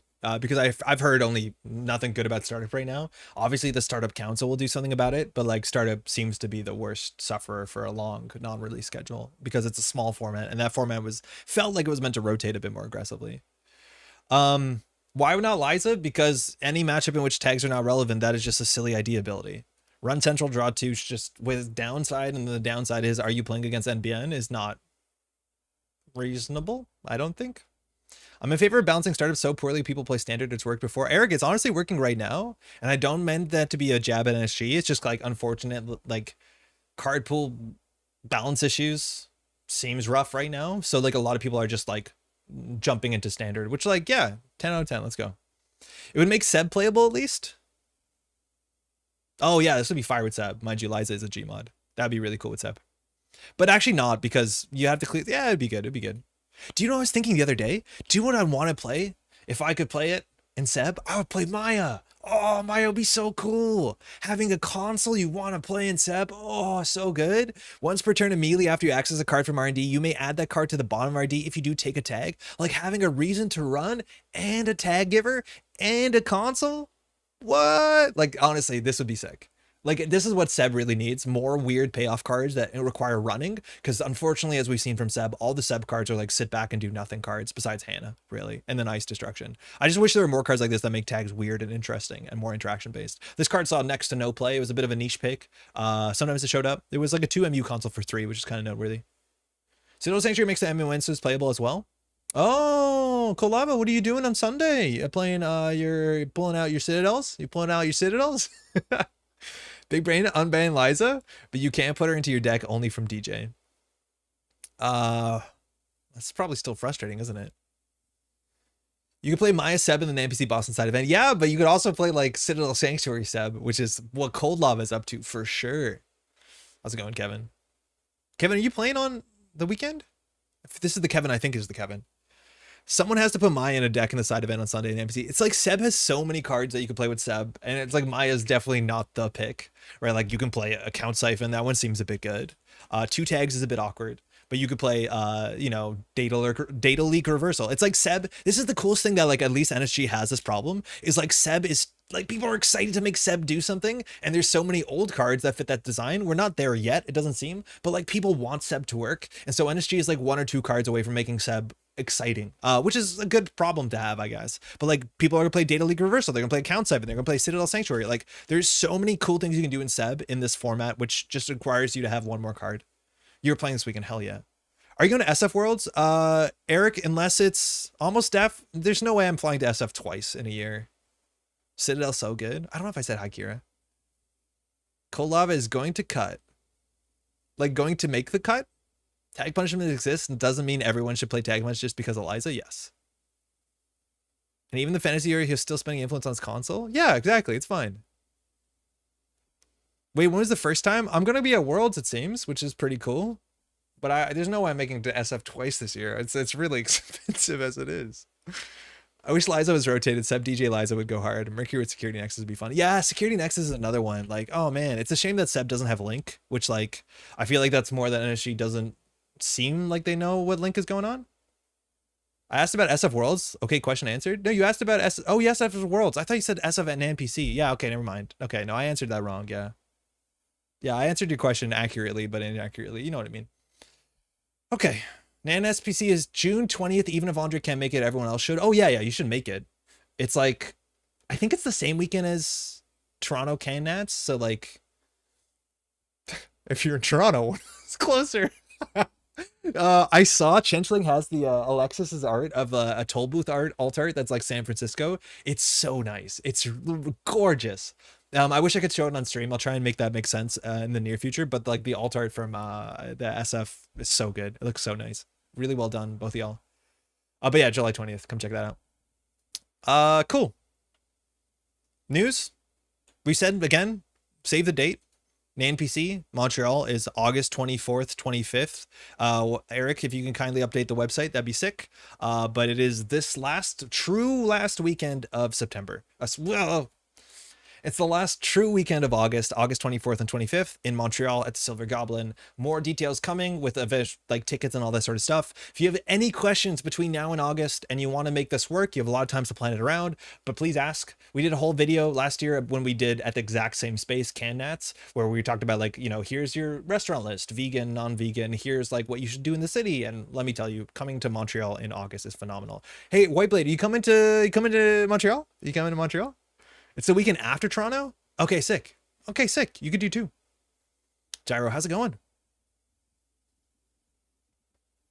I think I might have missed a couple messages in chat. If I did, apologies.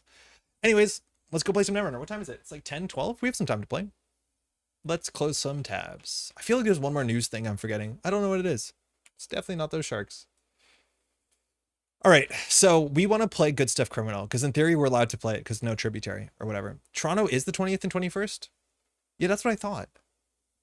So the weekend before this, the 17th of August, that is Z-Bag's Suburban Wasteland tournament. I'm pretty sure I can make both of them. I really want to make it to the Toronto event. I'm going to try and make both of them. But I believe, yeah, Toronto's the 20th of August. Yeah. So there's a lot of stuff to do. Did you catch the new Quinn's Quest? I saw this thumbnail. I haven't watched it yet, Jen. I have not played a single tabletop RPG in my life. But that being said, I have watched every Quinn's Quest video, so it's definitely on the docket of things to watch. But it's like, I'm not on the cutting edge of TTRPG, so it's not like I drop everything to watch it, which I would probably do when Quinn's does shut up and sit down a bit more. But I'll get it there. We'll get him to play one someday, folks. Yeah, I'll believe it when I see it. What am I trying to play right now? Oh yeah, Pat, take your turn in Arc Nova, man. Take your Arc Nova turn. I'm playing around you so hard, like I think you're gonna end the round, and I'm really scared, so I'm doing suboptimal moves. And there's a chance, man, you're winning on the basis that I don't know what I'm doing.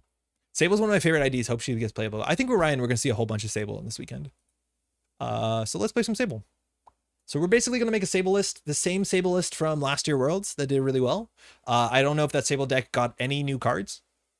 Like, you could maybe play Alarm Clock. It's nice. I think it's a slot. What about the PMG coverage of farming simulators and esport? Oh, I haven't seen that one yet, but PMG is actually like hella sick.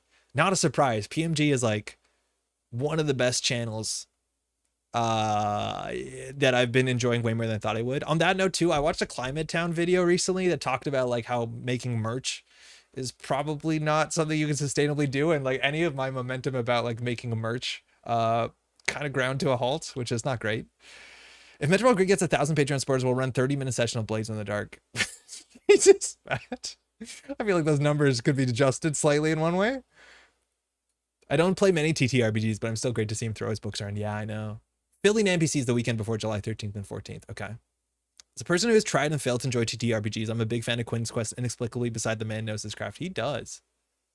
I'm also playing against Pat in Summoner Wars. He apparently has few games going at once. He does. And it's like really frustrating because I don't want to ping him to be like, take your turn. But like clearly he knows. And he can go like a whole day without putting his like ostrich in his thing. They get to the end with a link to the site about how they made more sustainable merch. Yeah, they did. But that merch is like, firstly, great that you watch this stuff, Lava. But that merch is like, specifically if you live in the northeast of America. Like I can look into it. I don't know if it makes sense. What merch video is that? Just a keyword search is fine. It's called Climate Town. There's this guy, I think his name is Roland, who've been making these good YouTube videos about like, you know, climate-based topics. He's a mix of a comedian and a guy who's good at talking stuff.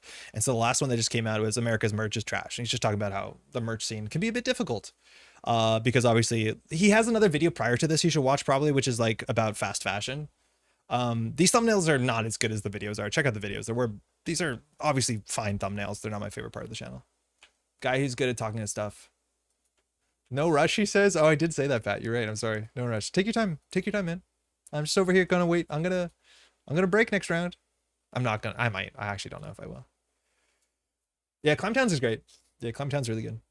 Okay, good stuff. Sable. So we need to think of a bunch of stuff. How good is good stuff? It's the good stuff. What's our breaker suite? It's the good ones. And then what's our multi-axis? It's call to winning. And we're going to just kind of use that as our basis. If we go to the new set, like this is a really big thing. Is there any card that we have to play from the new set? I don't think so. Right? Like the new set's strange. It's a strange set. Specifically Criminal in this last cycle has been strange because it's a bit more focused on things that we don't really need to do. Meeting of the Minds.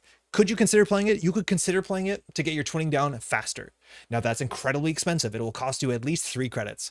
If you want to do that, you probably have to backload that by playing a lot of career fairs, like 3 career fairs. I think it's a possibility. I think there's a chance you can save a twinning slot. I'm not sure if the decks, with the decks at Worlds on 2 twinning or 1 twinning. I'm not sure. But yeah, that's that. If we do twinning, can we do stealth with mantle? No, we're playing good stuff.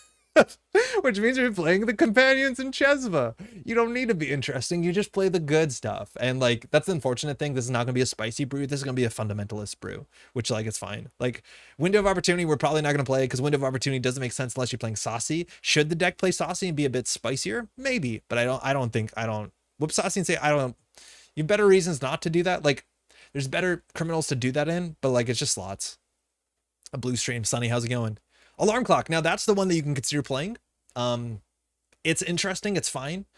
You have some good reasons to make some good runs, and Alarm Clock will make you make those good runs. This is the one card that I think we consider slotting, and just about any other good stuff criminal deck. Jaichinho might be a bit of a build around. Accumulation might be a card I don't like. Melandra Gem is a bit of a build around. We've barely seen this card do a thing. I think it's a card that might be better in Shaper secretly. Julie is probably not worth anything. Amelia's toxic. We need to go back to that. I think the Amelia deck we built was actually kind of interesting. And then Fizzarum, I think you have to build around a bit. I'm not convinced you can value Fizzarums. Maybe if they trade their whole turn and like purge when you put this on a Hydra, but you can't do it at instant speed, which is where the power is. I think 120 was more popular somewhere on 2. Yeah, I can't remember. What was Cable Carnage on? I think 1. Alec, how's it going? Glad you're on your Arkham journey. It's a fun one. I'd rather be lucky than good, and that's why I'm bad, but also unlucky. Thanos, how's it going? Yeah, Alarm Clock is the only one that I think like organically fits, and even then it's like kind of a luxury piece. So let's build the deck. We go to Collection Standard because I did muck that up earlier today. Amelia Padma decks have made my Time Bomb, have made me to try Time Bomb with her. It's funny, but it's the best card it's the best card it's ever felt. Man, I want to play like run-based disruption anarch with like time bomb and like Enga, which seems fun. My thing is like with Padma, getting the time bomb off a turn faster is not a good use of Padma because the speed of the time bomb does not change the power of the time bomb generally. All right, so Bravado is good. 3 of. I'm gonna put 1 of Career Fair because I like Career Fair more than most people. Carpe Diem, honestly, not always in every single good Sable list, but like fine. 2 of. Concerto, Credit Kiting, Diversion of Funds. I'm going to play 3. There's a chance you can play none of them. I think playing 3 is fine. It slows the game down. Diversion of Funds is like a card that you still have to play around, but it never feels as good as it used to. It's weird. Yeah, I like Career Fair too. Montreal NANPC date. Yeah, 24th and 25th of August, which is the last weekend entirely in August that doesn't break into September. If you can make it, we'd love to have you. It's a beautiful place in the summer, let me tell you. Honestly, Montreal in the summer, like, I don't know what people think Canada is. If you play Tony Hawk Pro Skater 3, you're only a lot off. It was a seminal work for Canadian identity. I played Rongi Dodge Zaya last night at our meetup, and it felt so good to play again. Yeah. I took my turns. Patrick, you think I'm going to pull up my hand on stream and you're going to see what I got? Inside job. I could see us playing 1 or 2 of them. I think Boomerang's going to get further. I'm going to put 1 in and then we'll see if we cut it. Again, not going to be an exciting list. It's going to be a fundamental list. Mutual Favor. We'll play 1 of. We can play 2. Pinhole, we're going to play 2. I think this is the best reason. Like, not that it's only 1 influence, but Pinhole threading is just so good right now. I feel like there's so many decks where if you stop the turn 1 Rashida, you win the game. Obviously, Holloman's around. Like, Pinhole threading's just messed up. It's really, really good. Fries, Estebrado, Spot the Tread, Trade Lively, Window. Okay, these are all luxury cards. We don't need them. Montreal in the summer, you'll sweat to death, but at least you can cook a bag of trash on the sidewalk. What the hell, dude? Dude, that was uncharitable to Montreal, the beautiful city. They write poetry about the city. What are you doing? Dates are on the website now. Oh, thank you. Oh, very good. Honestly, the city's amazing. Patrick is not doing a good job. My bad. That was an inside thought. Boomerang, Dawkins Pass. Not necessary. We could build into it. Our multi-X is going to be twinning. I think we're going to get there with twinning eventually, but you could play this. Baya, I think Baya's there's a chance that we end up with Baya. I'm not sure what our influence spread works with, but it's definitely like one of the luxury cards we'll fill out empty influence with. Patrick wrote some poetry about the city. The sun is hot. I just get grumpy in the sun. Patrick, I told him pretty late that the car we're driving in doesn't have air conditioning. Hermes, 2X. Lucky Charm, Masterwork, Moo, Penweave, Paragon, Penny Shaver, Poison Vial. Prognostic, Rubicon. You could play 1, what's it called? Flip Switch if you wanted to. This is like a meta thing. You can. You don't need to, but you can. Zenith, Zombo, Wake. Play 1 Wake, I think. It's pretty good against some matchups. Not great against all matchups. You're melting down here? Oh, no, Dario, it'll be fine. Yeah, it'll be fine. Pat runs cold. It'll be fine. It's supposed to cool down a small bit, but it's been hot. Yeah, it's been hot here too. Don't think Pat's happy with me. Okay, Pat, you can drive down in your own car. Amakua, we'll do 1 bankroll, I think is fine. 1 Chesva is fine. We have some options here. I think bankrolls are kind of, we've seen a bit more in the newer decks. So I think we were on bankroll in Rotom when Rotom was playing Sable. I'm pretty sure 1 UK Nats, if I'm not mistaken. That's better against assets than it is. Chesva's better against non-asset decks. Guess Pat is cooked. Otherwise, we want a Breaker Suite. I like Amakua. Can't do worse than Kurapira. Maybe you can. And I know you can. That's the expression. We're going to play 1 Echelon and we're going to play 1 Unity. Now, the cool thing is we're running Amakua. Echelon and Unity are a bit stronger. Now, this is 5 MU of stuff if we install all our breakers at once, or like 2 utility programs, 3 breakers, no Amakua. Unity's pretty good. I don't know what other decoder we'd run in the slot. If we need Buzzsaw, we need support. I think I've seen some good stuff criminal decks run Takobi, which is fine. I think that's totally fine. I think it's comparable to Chesva. At the end of the day, like there's still certain ice that we're not good at dealing with. Like we're not good at dealing with Brawn, period. It's just way too expensive to break an early Brawn. So generally you're going to use Boomerang and some other support. But if you're worried about that, like I don't think you actually run Turbine. I think you're more likely to run Takobi, or even if people are playing Restable Viruses, you can do a pretty good imitation with just Leech. Does good stuff include Turbine? It usually doesn't because of a lot of influence. So you don't, like, that wasn't a thing that we've seen that often before.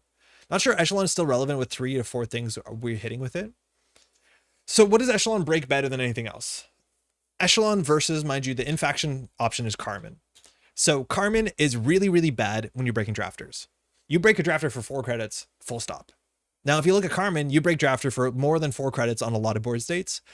So you don't want to do that. You generally want to go through the early game with your Boomerangs, Inside Jobs, and Amakua, and then eventually transition to Echelon, where you don't have to pay 4 credits to break Drafter. I think Drafter is the one sentry that I'm trying to break the most often, that I would probably play Echelon just for that. Against what's it called, NBN, the sentry that you're probably playing around, like Echelon's not great for Hydra. Mind you, nothing's great for Hydra. Like, I don't think Carmen's that good for Hydra either. You have to boost twice, right? So that's not good. You do break what's it called, both Unsmiling Sarievna and Starlit Knight for Carmen without boosting. That's a nice benefit. Face checking into Jinteki is a bit tricky with Echelon, that's for sure. Early Anansi's bad. You probably can afford to break a Saisenton if it matters. It's hard to say. We still got Jazz Fest. Why Reg Sable aren't usually on Inside Job? They are. They sometimes are. It's just a slots problem. I don't have a strong reason. I'm not like one who's grounded a lot of good Reg Criminal. I like it when I play it, but I couldn't tell you. To me, it just seems like slots. You already have a good pressure on their remote server with Boomerang, and the fact that you pressure central servers with Sable slows the game enough a bit more that you don't actually feel like you need an Inside Job on the remote server. So it might not be necessary compared to like Pinhole and other stuff that's contesting a remote server. All right, let's look at our resources. So the question is, like, we're going to be running 1 Mystic, 1 Paladin. Some of the decks are running multiple of these. I don't think so. And we're going to run 1 Twinning at a minimum. This is our minimum of our agenda spread, or our influence spread.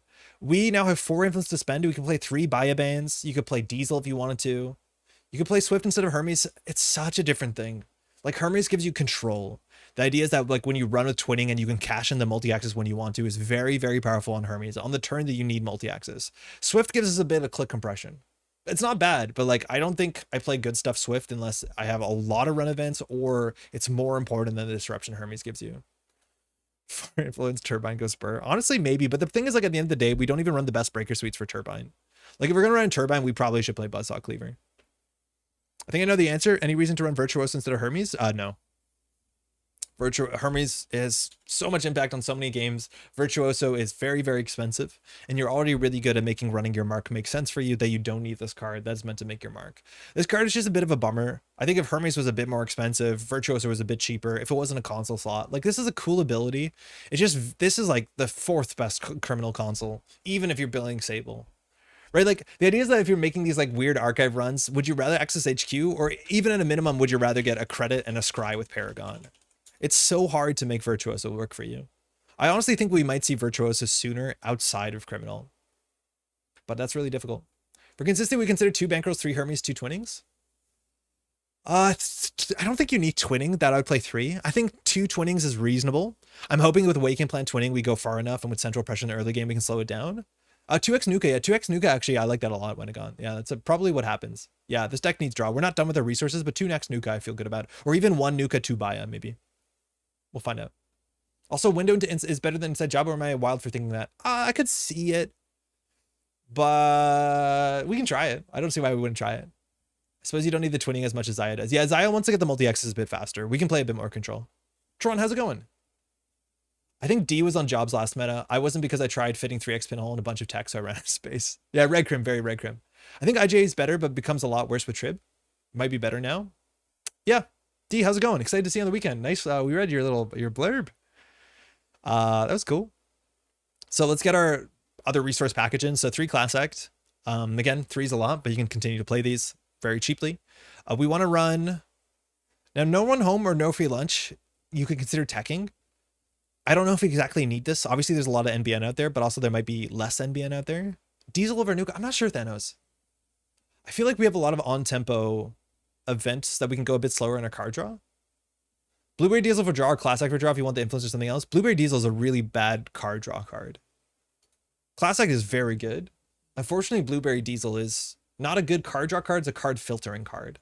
It's not like undefensible, but I would only play Blueberry Diesel in the sort of deck where you need to get piece A before piece B. So that's like very specifically like some as decks, but even then, this is just like almost, you should always just spend your influence on getting more cards than this. I love the photo. It's really good. It's a really, really good photo. Why not go for prepaid? Mystic is generally a bit better because it's not only a credit a turn, it's more than a credit a turn. I think you could do prepaid, but prepaid also is like a bit slower too. I don't know. Yeah, it's a good picture. Did you send that, or did Whiteblade just have that? Virtuoso should have been 2 credits. Virtuoso should just have been like a 2 credit hardware. Something that's not a console. What if single fight just No, never. Never. We're not done here. 2 missed bones because of meta. I think the tag punishment slot we can consider if we want to. Info bending, I don't know if people are on 2 or 1. I feel like I should be on 2 because I want to draw it in every game by the mid game, but I don't think I've seen many people on 2 of these. Do you play 2? Reprise for the meme? Yeah, maybe. What else are we missing? I think we want Sure Gambles. I think we want Dirty Laundries. I think we want Daily Casts. I think we want 2 Earthrise. 2 missed bones? Oh yeah, 2 missed bones. The thing is, like, the deck is already full. We haven't spent our influence. Let's go quickly look at table carnage to make sure we're not totally off base here. We have a bunch of things we can end up cutting. Like, I don't actually know if you play Carpe Diem. But you probably don't need to play the flip switch. I think 2 info is getting more popular, but it ain't universal. I like the idea. Like, I want to find this. I want to find this a lot. I ended up on 2 info banding, 2 Chesva, 4 RWR. I think the version at Worlds was 1 Chesva. I don't even know if it was on 1 bankroll. I think 1 bankroll came later with Rodham's version. Sable. And then Puemu. That will dilute the field only slightly. Big meow from the other room. New cards are bourgeoisie plot. We talked about this deck, mind you. Augustus did play this recently at Summer Showdown.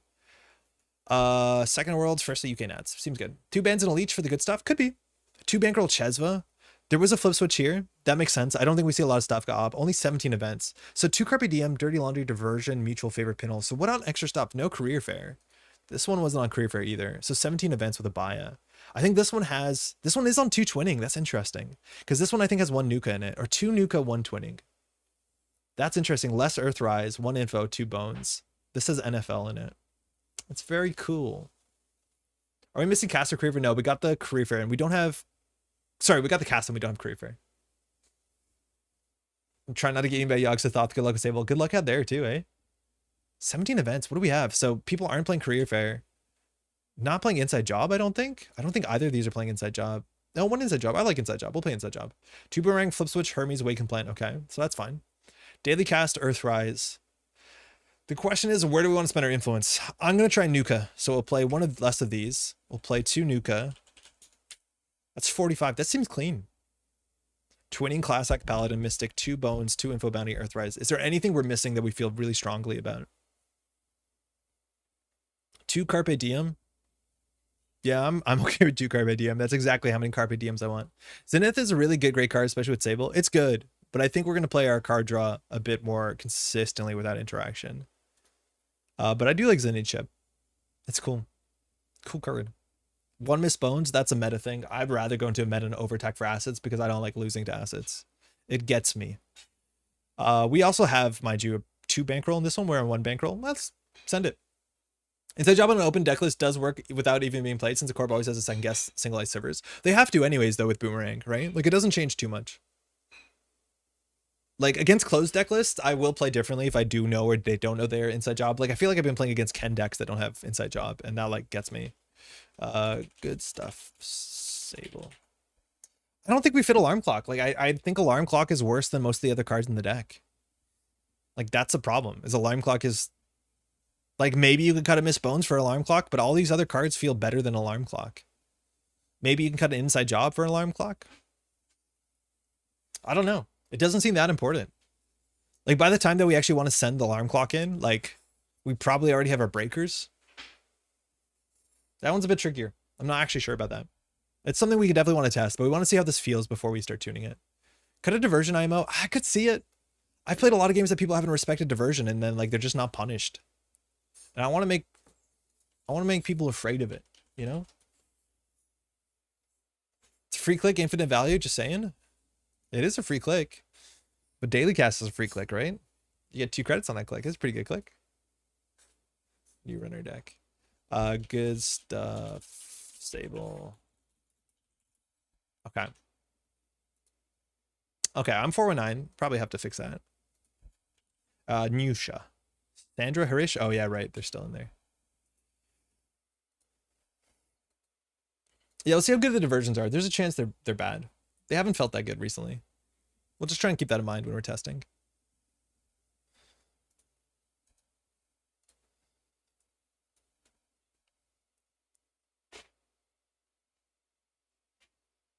I'm super stoked to see what people have been brewing for the event, because there's been a lot of testing groups that have been keeping their cards close to their chest. Hey, Spark. Where's this deck list chilling? WizKid, how's it going? We just built it. You want a link? You want a link? It's right here. I think Restream Bot is going to post it in the chat, not me. But I trust that robot. All right, Reality Plus. Cool. So we have info bounty, double dirty laundry, no card draw. Thanks, you too. Spark kept. So we're assuming this is assets. Actually, we're not assuming this is assets. I think we're more likely to assume this is like seamless launch jam, because I think Spark was talking about this deck in the YouTube comments from 2 days ago. If that's the case, we want to set up a bit more aggressively, because it's probably going to catch us by surprise by going a bit faster. So we're going to mulligan. You'll be kicking yourself when the credits run out? It's okay. We'll get more credits. So this is probably a seamless jam in the remote server deck. I'm going to mulligan for that hand. This is not better. We still have an info bounty to make our mark probably pretty good on turn 1. But this deck is going to be about the remote server. I don't think this is assets. But that's because we have inside information. It's important to have inside information. Daria, are deck lists required for an NPC? Info bounty Nuka makes it better. Yeah.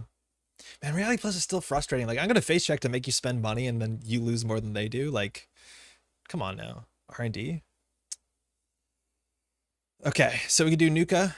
They're not unless you make cut. Okay, cool. Cut's day 2, huh? So what do we expect this to be? Worst case Rashida. Spark kept and put on nice Rashida. It's pretty weird. So I think we just do set up. Try and get an econ card here. But this hand's not easy to play. You just can't face check. You can't face check. It's a ping. It's so bad for you. Man, that frustrates me. Waking Plant's actually a bit safer. So we're going to discard a card here. We can discard the second Miss Bones. I think we're just going to check what this is. Maybe we'll take a tag if it is like one of the tag traps. Spin Doctor, okay. Nope. All right, slow and steady. Hopefully Nuka draws his econ. We really want to roll an Archives Mark. Planogram, yeah, this deck's going to go fast. YDL, nice. At least they can't really make a play here with 1 click left. My Shaper Brain thinking about turn 42. Well, after the game is over. Oh, yeah. They've closed the lights. The store is closed. They're like made last call an hour ago. Your friends are in the parking lot waiting for you. They're annoyed. It's just one more game. How long could one more game take? So this is interesting because you're going to discard a card. I imagine we might see like an ice on a remote server just being built. If we nuke and totally whiff, I don't know what we do. Oh, just credit. Wow. Okay. So if we run archives, we actually could end up being hit by the tags. And like running archives here could cost us the game. Woof. This hand is not it. That's for sure. How did this, how is this hand so bad? I thought we had a liquid, I thought we had a liquid deck. None of these cards do anything for us. Is this why you don't play 2 info bounty? You play a Carpe Diem instead? So now Hydra is like a face check. We took out the flip switch.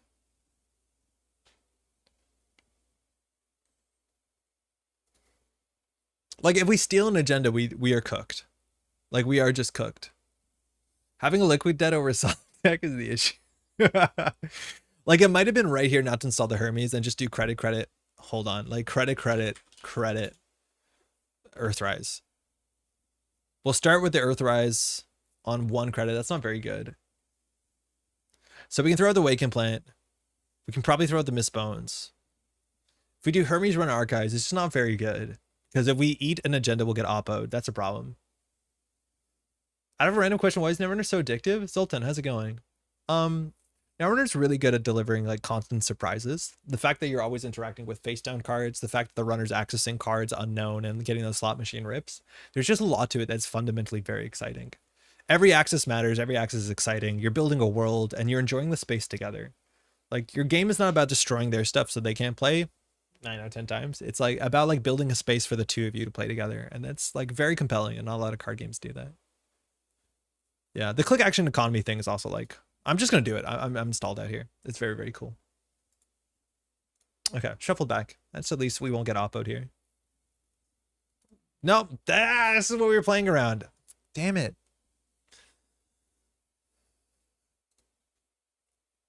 I don't know if people are playing this or not. And like, it's so hard to tell if the Reality Plus deck is. So we can't clear the tag unless we lose our bankroll. Also also not for nothing, incredible strategy depth. Oh yeah, the game is also just good. Other games are classical music, Netrunner is jazz. Hey Caesar. That's a cool way of putting it. All right, well, we can't clear the tag unless we trash our bankroll, and we're still gonna get oppoed, so I'm just gonna send it HQ and see how bad things are. Oh, it's clickless. Yeah, why not? Funhouse. Okay. So do we clear the bankroll? What are they gonna do with this tag? Scorches? No, they're gonna bounce the bankroll Hermes. It's not gonna be the end of the world, but it's not gonna be great. So do we run again or we take a credit? I think we need to take a credit. So Waken Plant is fine. We don't need it. We're pretty far away from the Earthrise. So we don't have Career Fair, but we're gonna need card draw. The fact that it's asymmetrical is cool. Kind of makes it into 2 games. Yeah. The game also does a really good job, like with theme and flavor. That might not be right. I'm not addicted, I swear. I don't know. I've been playing Netrunner for a long time, and like this is most card games too, but you still find interactions that you've never seen before. Like it's very risks. I have to ask for an action before every click. Go ahead. Take one. Watching on my TV. Hey JK, but I had to hop on my phone just to say what an absolutely beautiful way to describe Netrunner. Building a space for you to play together. Yeah, it's cool. It's notably cool. Glad that resonated. Oh, yeah, there you go. That's the bad thing. That's definitely the bad thing. Should we have cracked the bankroll? Yeah, we probably should have. I hate self-growth so much, me too. It's a sort of like you lose the game, but slower. It's just frustrating. Because it's like, honestly, if closed accounts can't exist, this probably shouldn't exist either. I don't know. I'm going to put you in a situation in which, like, we're lucky we didn't get oppoed last click, but like where you can't play the game and you still have to sit here and you have no board state. It's like the worst of everything. That's 1 down, 5 to go. Like, I want to concede here. Like, this is how it makes me feel. It's like, I just want to concede right now because we know how long it is going to take to come back and like make this. Like, we can't face check into any of the ice because none of it makes sense. We have no economy, no playable hand. And like, I don't know if I'm being like whiny about this, but like, I genuinely want to walk away from this game and say you win.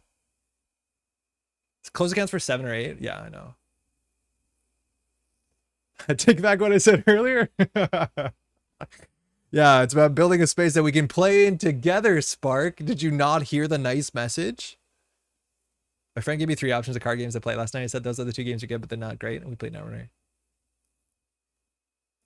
I'm surprised your event was an old card, but it must have gotten banned at some point. SGP2 freshly installed Daily Cast on turn 3 at a recent tournament when I was at 0 cards fun times. Yeah, I know. Yeah, thinking. Weed pivoting. I think I might just throw in the towel. I don't know.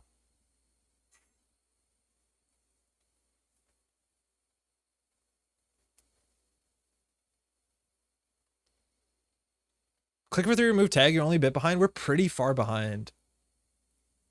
The thing is, like, we still have to discard 2 cards, which is really rough. Like, I guess we're not using the mutual favor yet, but like, this is not an interesting game. Like, we can't afford this. And like, we're at the mercy of them just oppoing, right? Like, whatever we interact with will get oppoed. I think this is a terrible situation. It looks like for them, it's actually a worse situation. I don't know why they're drawing, but. Are you looking forward to full FFG rotation? In some ways, no. In a lot of ways, yes. Like, in some ways, I'm going to lose some of my favorite cards of all time. That's fine. You can play Eternal, or I wish there was a format that was like Eternal but wasn't busted. But the fact that this game is now super accessible and will show up in more stores and stuff like that is way better for the game for sure. I got a deck you might enjoy playing against. Uh-oh. Like, we draw. So Boomerang Diversion gets back in here. Basic action card, but actions are concede. Is that my brand now? The guy who wants to concede too quick? Because, like, I kind of get it. You won that game, though. I still have nightmares about the game loss. Woof. Let's get another YDL in here. Kira 2 OP SBT, please ban. Oh, they know. You think this is a Rashida? I don't think it's a Rashida. No, that's not a Rashida, right? If you want to tilt, just start face checking centrals. It's really bad though. Face checking centrals against Reality Plus is like face checking quicksand. It's not good. I would face check HB and not care. Like, I don't care, Resident Gatekeeper, whatever. But face checking NBN is so painful because it costs them nothing. Admittedly, face checking multiple things into NBN is whatever. Okay, we can trash Rashida, nothing else. Let's go. There's no blown is not real. Blueberry Diesel with Jachinyu or just go with Diesel? I'd rather just go with Diesel. Because you do need more than just your Jachinyus. You just want more cards. You just want as much card draw on that deck. Quicksand's just an ETR, not a face check. Oh, okay. Okay. Usually FG rotation will be a clean start for Netrunner. Well, I don't 100% think so. It'll be a very clean start, but like I think NSG is still going to struggle with Ashes, which is very different. Piranhas. Sick. We got a bad publicity. Do an end damage, we can lose your unity, that's bad. We have to break this. I guess they're having a card. How does pinholing the spin work? If it trashes, if the server disappears, the run ends. You can't really pinhole it. Nisa and NSG have been making cards for a while now, but only at FFG rotation will they truly see their landscape. Yes. The problem though, yeah, as I said, is there's some old cards. Tucana.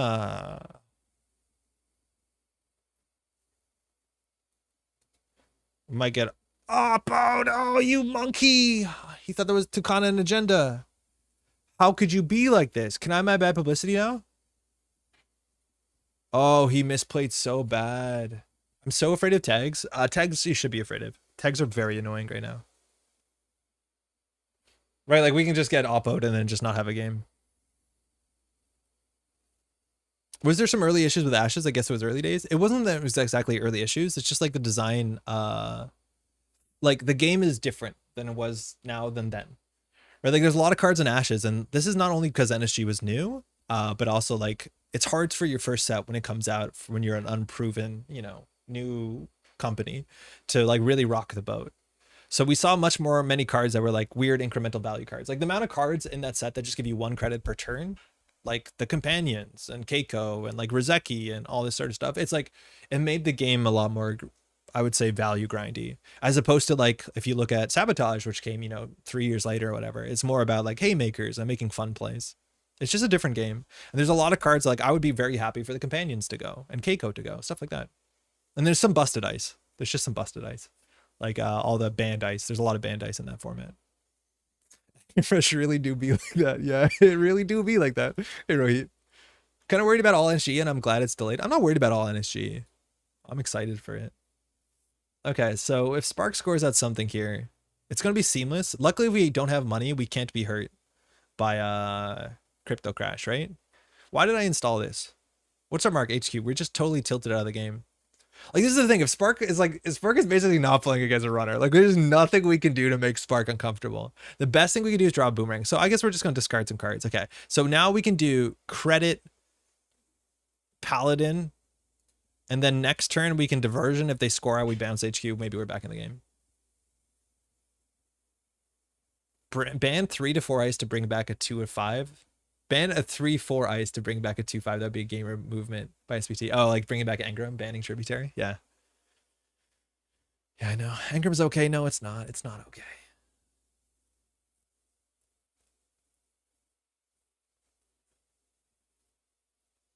No, you're banned. It just reads no urban though. Another YDL. Okay. Card and remote server. Unfortunately here, we're pretty far away from getting a boomerang. We don't know what this is. Could be a Tucana. That would be, I would say, bad for us. Look at this NBN deck over here trying to be HB. Which, like, yeah, it's going to work out pretty good when we can't face check and have no money. I'm good. Okay. So, relying on twinning is hard with tags. So this hand, why did we draw with Nuka? We're going to discard like 17 cards here. So what do we need to get down? Hermes we can throw out. That puts us at 7. We can still bankroll at 6. Pinhole seems important. We'll throw out the info bounty probably, because like I don't see us running for the next year. Or do we install info bounty?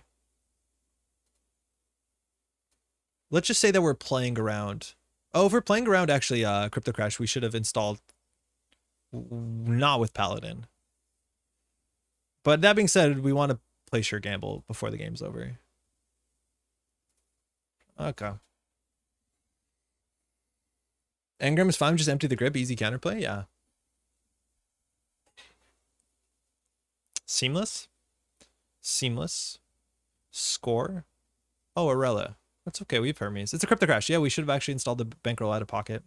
Damn, we should have believed in ourselves. We have to bounce this. Like, we obviously could bounce this, but they'll just reinstall it. But, like, the game, it's fundamentally over. I don't know. I'm just going to concede, I think. Like, what do we have to do to get back into the game? We have to get money to face check in the ice. This ice could be anything. It's probably not as bad as we think it is, but, like, any ice is a clear of a tag. I just rather go on like a game. Yeah, it's the 3-1 agenda is honestly that bad. Like, I've seen that before. Run archive, steal the 3-1, and then just lose off tempo off of that. Bounce HQ ice and send it. They have a click to repair. Thanks for the game. That was brutal. I really biffed the early game. This is what SGP does to person. It really does.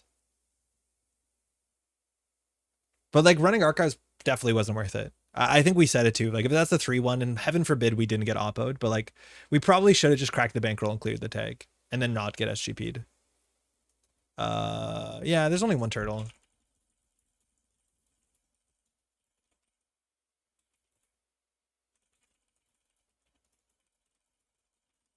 And even with turtle, like VSA is a nightmare.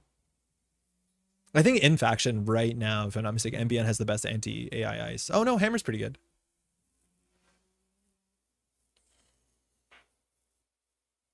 Yeah, that was awful. That felt really bad. I don't know, but that's the Reality Plus problem. It's like if we want to be aggressive, you can't. I've struggled to be aggressive into this ice suite. Funhouse, okay, we could have ran into that and we would bounce. That's fine, but then it's res, which we don't want. Hammers R plus ice 2, yeah, I know. Like none of this ice can we make any sense for us. Like we have no way of dealing with Funhouse well. That's fine. Starlit Night, we face check into it. We kind of lose the game on the spot. Ping costs no money to res. Man, I do get more and more upset. Like I think Bologna getting banned is inevitable for the health of the faction overall, but Reality Plus is just something else. Tag on tag off criminal DJ Seb is fun. I haven't played enough of that. Like I haven't found it, like obviously I haven't found Seb to be too consistent, but I haven't found that to make too much sense. It's cool though. Nuvum, okay, that's gonna be fun. I think a lot of Nuvum decks are just playing asset spam. I think we might actually keep this hand. It doesn't have like hard economy. I feel like we're weak on economy, but we just haven't been drawing a lot. Thanks, you too.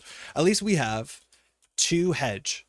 Not like we have hedge funds, but like we have Info Bounty to hedge, we have Hermes, and we have Miss Bones to hedge. It's all good. Tag me can work well, but you need to answer Starlit Night and tag Econ Punishment. You can't answer tag Econ Punishment. Bart, good game by the way. You can't beat SGP. And like our win condition is twinning, like in Wake and Play, like you just can't beat it. You'd have to hope they don't draw it. There's no way to beat the tag punishment in that deck. If you go tagged, you're gonna lose. Airblade and you tag me, you're printing money. No one's playing MF. No one's playing Airblade. Yeah, because no one's playing Funhouse. Hedge fund. They looked and trashed. Remote server. Hey Jai, how's it going? Morning. Give me an R&D mark. Bummer. No, I'm only thinking Econ Draw would be nice. It might be worth it. I was worried this would be assets, and then we'd actually want the Miss Bones. Jai, congratulations on the thing recently, huh?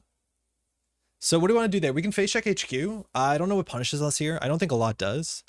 Clearly they're setting up something, but they have to res. Now if they res, we don't get info bounty. So it's like, how aggressive do you need to be here? We could draw once and maybe find Bravado. That'd be sick. Okay, that's not good.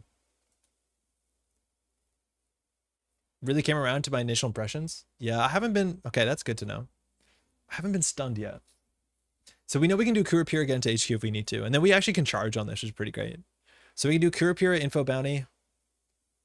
Run out of money.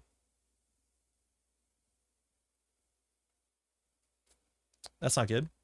I think we can just put the Hermes down and click for 2 credits or 1 credit and say like, this plays around hostile. I don't know. Not particularly great.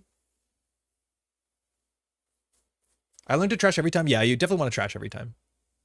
Armed acid protection for 2 credits. Nice. Spin? Yeah, okay. So we just want any other mark. Okay. R&D mark. Okay, so we probably do info bounty, run R&D. If we get a bounce, we run server 1. If we don't, we check it with boomerang. We're weak 2 specifically. The boomerang is not very good.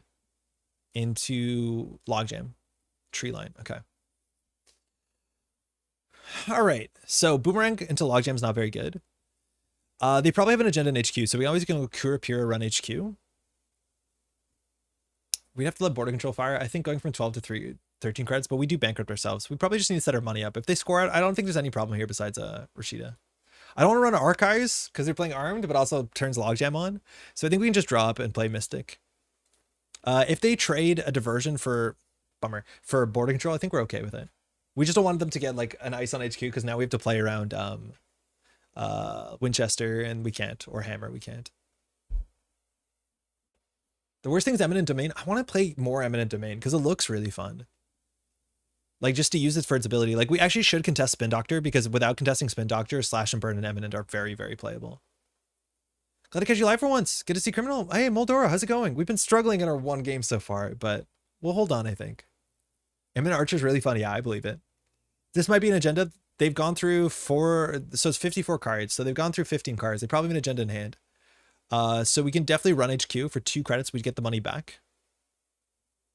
We could also diversion. The diversion costs us nothing. I think we can diversion. If they crack the border control, we're happy with it.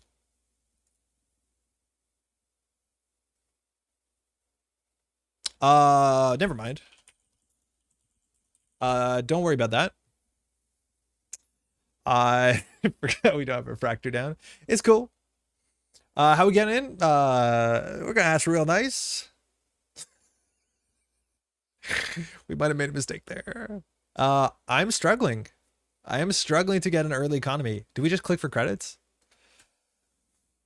Tucana Eminent double archer for Zerum, this nerd. Love to see it. Bummer. I didn't want to pay money for that. Oh, what a bad turn. This sucks. Please don't. Ooh, yeah. Please let me in. Ooh, just a diversion. Just a little doof. Just a little doof there.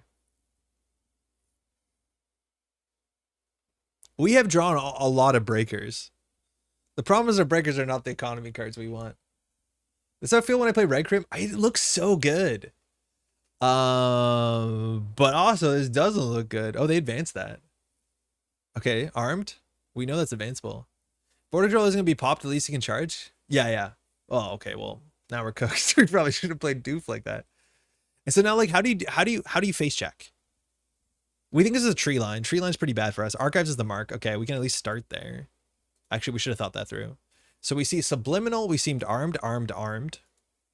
So now it's just operation asset. We're on a beautiful 6 credits. We can boomerang run R&D, get a single, bounce the remote server. Incredible play. Somehow I don't think it's it. That's not it.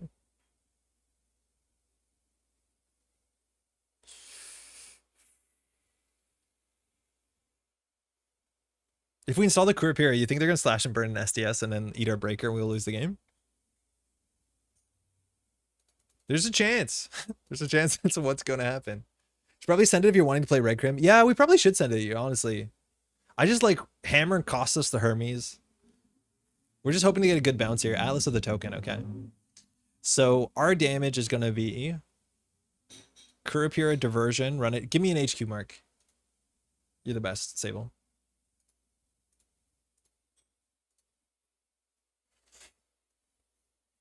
Yes. You can...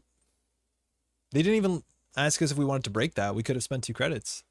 Squeege just didn't want any part of that. Love it. Just... Oh no! Our beautiful Mystic! She's so greedy! Install Echelon. Random. Take Miss Bones on a ride. I want to get on Miss Bones wild ride. Okay, well, their board state's a bit messed up. That's cool. That's a cool thing we got. I installed the echelon so we couldn't randomly lose it. It's like a nice thing to not do. Now we're going to top deck a sure gamble and we're going to click for like 17 credits. All right. Still in the remote server. We're expecting to be data and agenda.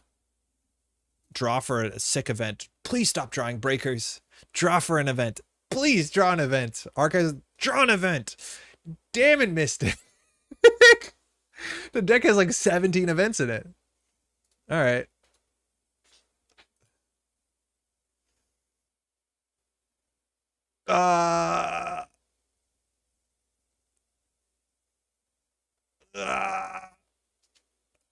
She's preggers.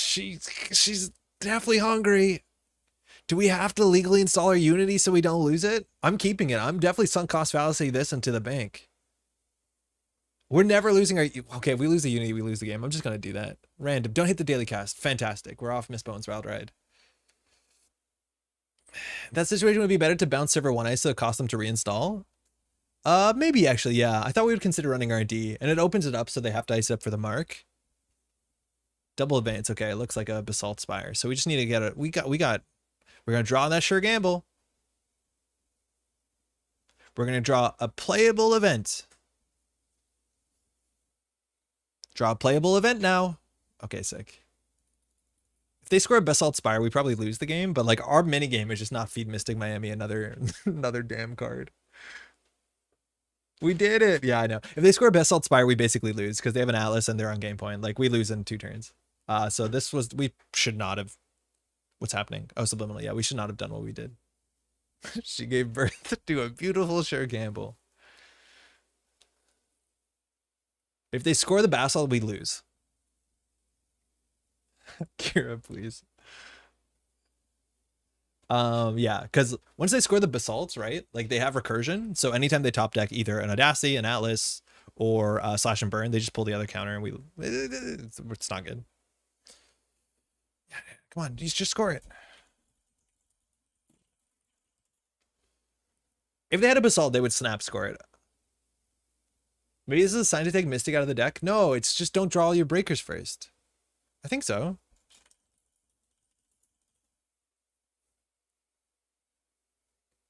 Mystic's not mid. Mystic's good.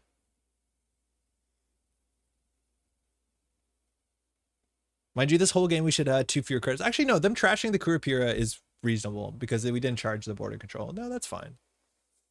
Yeah, so we're probably going to lose to this. The Slash and Burn was really good. So now we actually need to threaten R&D. Because HQ, if they have it in the hand, they win no matter what. So now it's the game. So diversion doesn't matter. We have to run archives first. Then we run HQ. Because they need to put the Basalt Spire into hand, which means they have to trash a card. They have to pull the Basalt. So they 100% win unless we get the Slash and Burn out of hand. So we have to hope the ice on HQ is reasonably broken. Luckily, we have an HQ mark. That's sick. All the companions wanting to Hoshiko in chat. Ow. Oh, it looks like they milled another agenda. Add a card? Wait, we can win. They just hit another agenda. So now Slash and Burn, we steal, which means we bounce HQ, which means we go HQ. Do we install Cheza? We don't have time. We just need to make 3 accesses. Because we steal Slash and Burn, which means we bounce the HQ ice. Well, Mystic, if you're a problem this turn, we're going to have a stern talking, that's for sure. Because we just need to run, because there's 1 in the HQ here. Yeah, definitely Pog. Like, we just need to make as many runs. One of this is a click back and 2 credits. This is why I play. I wish I could say no to Hermes.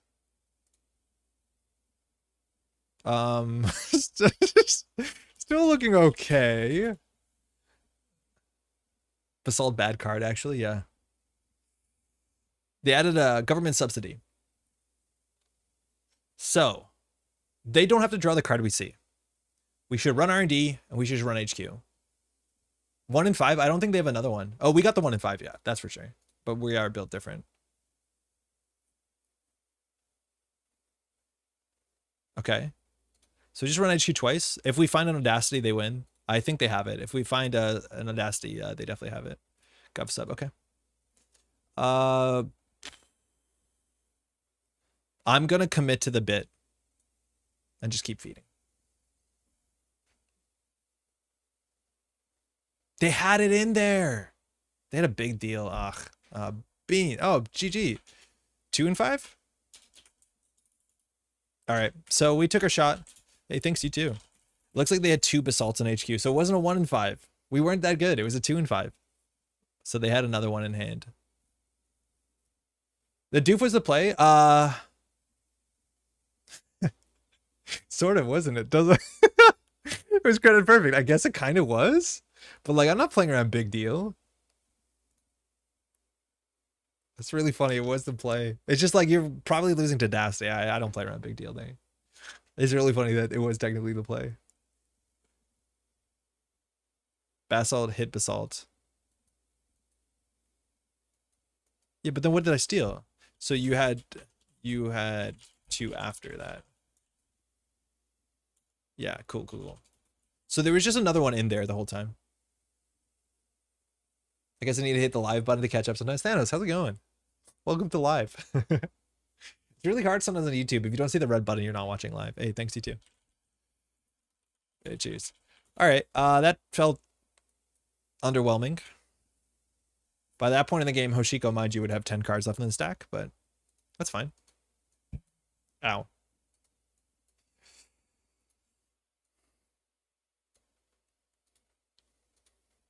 We got a couple clicks back.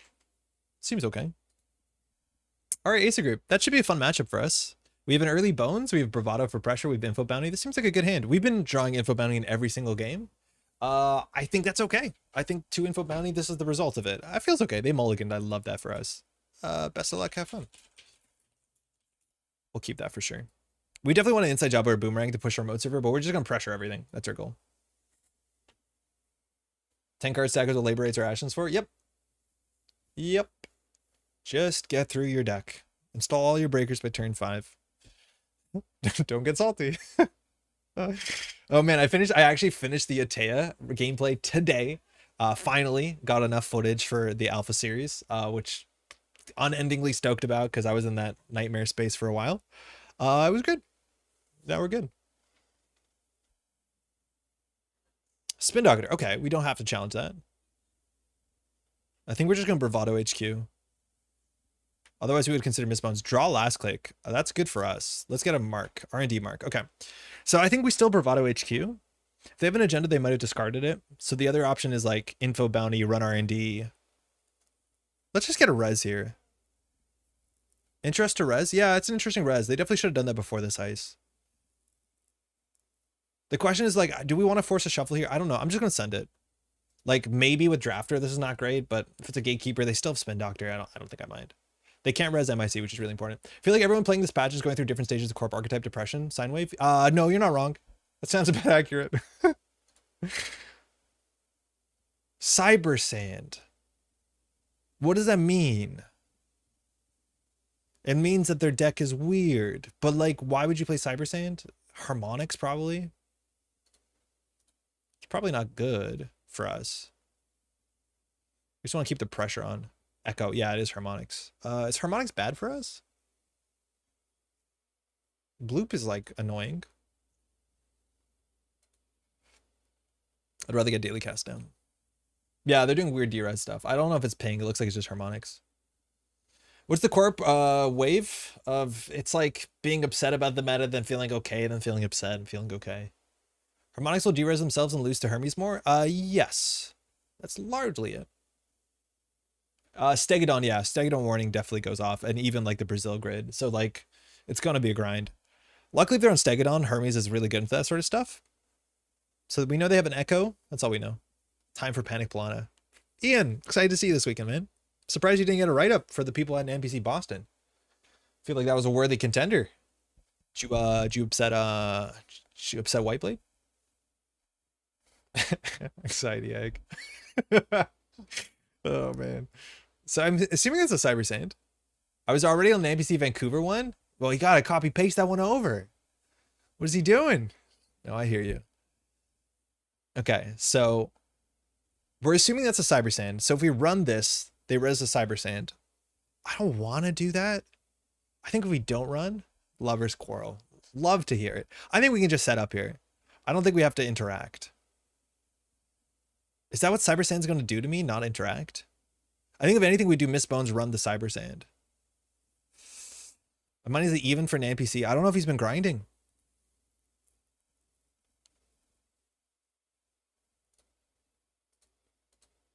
Okay. Explains why I've been on egg so often. I'm feeling happy now. Uh-oh. Dario's built something poisonous. Not playing enough for good enough to be meaningful, feeling the shifts in the meta. They're pretty substantial. I think the weird thing about this balance list is like the good stuff Hoshiko decks were not touched in any meaningful way. So like there's a lot of people that just like it's gone totally over them, which like power to those people, I guess. No poison? Only reg? I'll see when I believe it. Daria, are you playing? Or are you just toasting? Because like Jeff is judging, I'm pretty sure. You're playing your own event. Yeah, I guess you're doing the white blade thing again, huh? I just want to let you know, if you win, there will be an investigation. And everyone will both cheer, but then they'll be like, huh, he came down just so he could win his own event. I'm not serious about any of that. I hope you don't feel pressure. Upgrade. I think if we don't do any interaction, the game is fine for us. I will win? Hell yeah, let's go. Let's draw a class act. Or a class act? What about a class act? What would the upgrade be? Probably Brasilia? We can all say not again.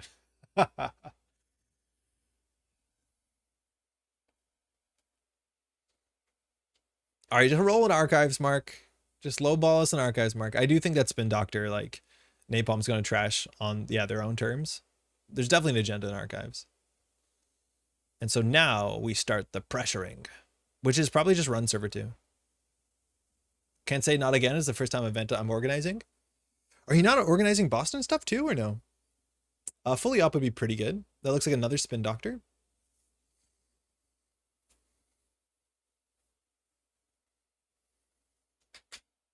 This is where, like, generally, if it was a regular HB deck, I would just be sending it everywhere. But because it's some sort of weird harmonics, like, sand pit, I don't want to touch any of it. And I just want to be on Napalm to score out. Now, if they score out a Stegodon, that's fine. We're just going to run even less. I thought Boston, what's it called? Like, East Coast Continentals. Yeah, EC Nats. That's what I meant. That's still 2 things. That's cool.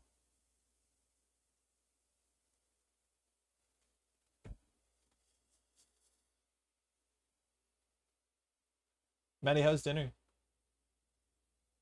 Oh, she can't hear me. She has headphones on.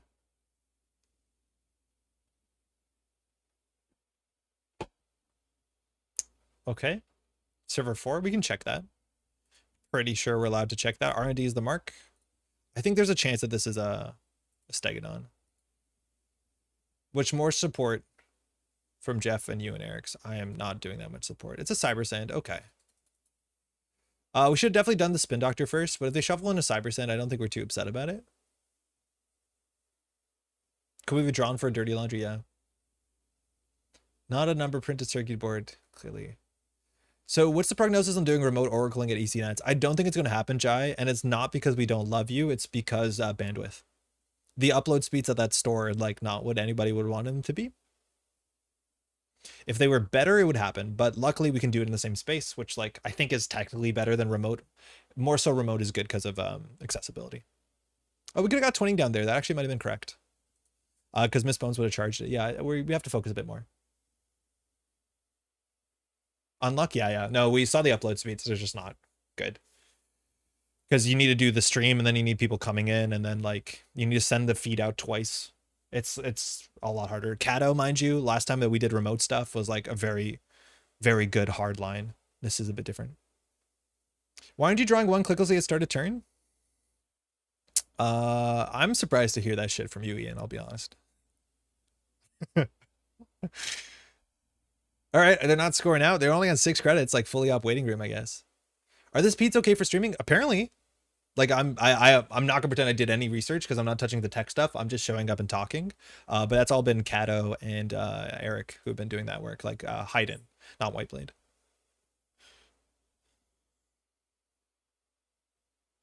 Okay, so now we should run HQ because we think there's agendas in there. And if there's agendas there, we can bounce with Hermes and mess some stuff up.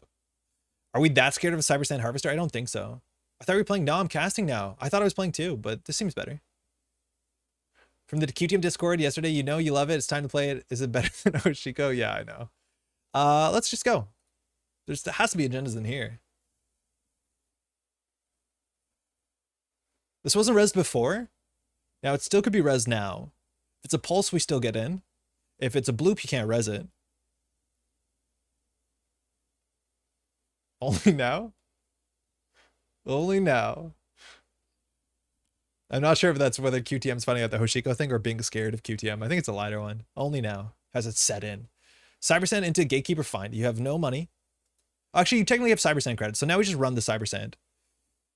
Now, they can use the Cybersand to res an Echo. If that's the case, we actually should inside job server too. Because we want the mind you, as soon as they do res though, it's a problem. So they drew 3, shuffled an off-world office. So now we have to deal with the Cybersand, and then we can run R&D. They can't score out. So do we inside job? We're pretty sure it's an Echo. So if they use the Cybersand credits to res the Echo, I'm going to inside job this. This seems really strange, but I'm pretty sure we know this is an Echo. QTM and Tide locked in eternal battle. I'm all for it.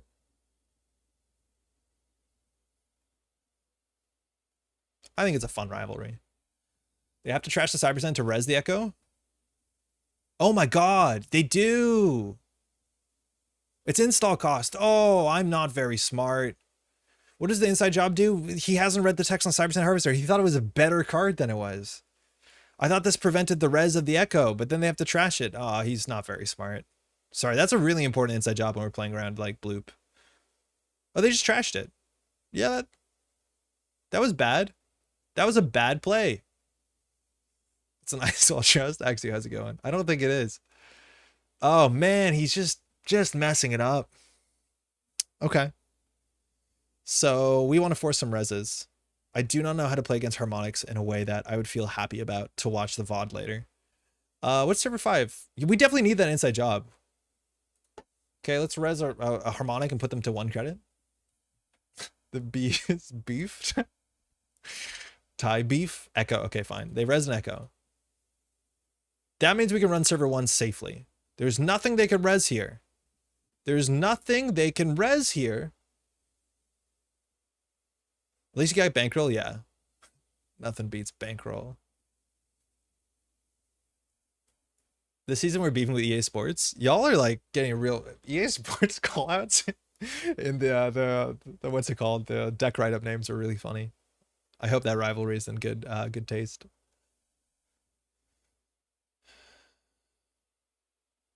Are we on movement? Going to just mash that button, destroy the server. Going to access all the cards. It's a Brasilia. There we go. I guess we can't have that. It's a bunch of... That's been there for a moment. Resing a Rashida. Okay. They had to do that before he res the Brasilia. Yeah. Totally. That's fine. You have to do it before access, but totally cool. Yeah, they have to do that before access. They just forgot. That's fine. Obviously, we're going to access everything. Okay. Unfortunately, we don't have a mark here. So we can bounce the R&D ice when they're on 1 credit. Yeah. Managarm. Okay. We got a miss bones value, and we'll just call it a day. We should have got our 20 down a while ago. They could Vovo. Oh, yeah, Kevin. I haven't played around Vovo. They could Vovo. That's true. If they res a Vovo, they can res a 2-cost ice. That's what Echo is, right? Now we have to respect Bloop, though. Why are they in fork Rashida? Yeah, imagine we inside job this Echo. That would have been so much better.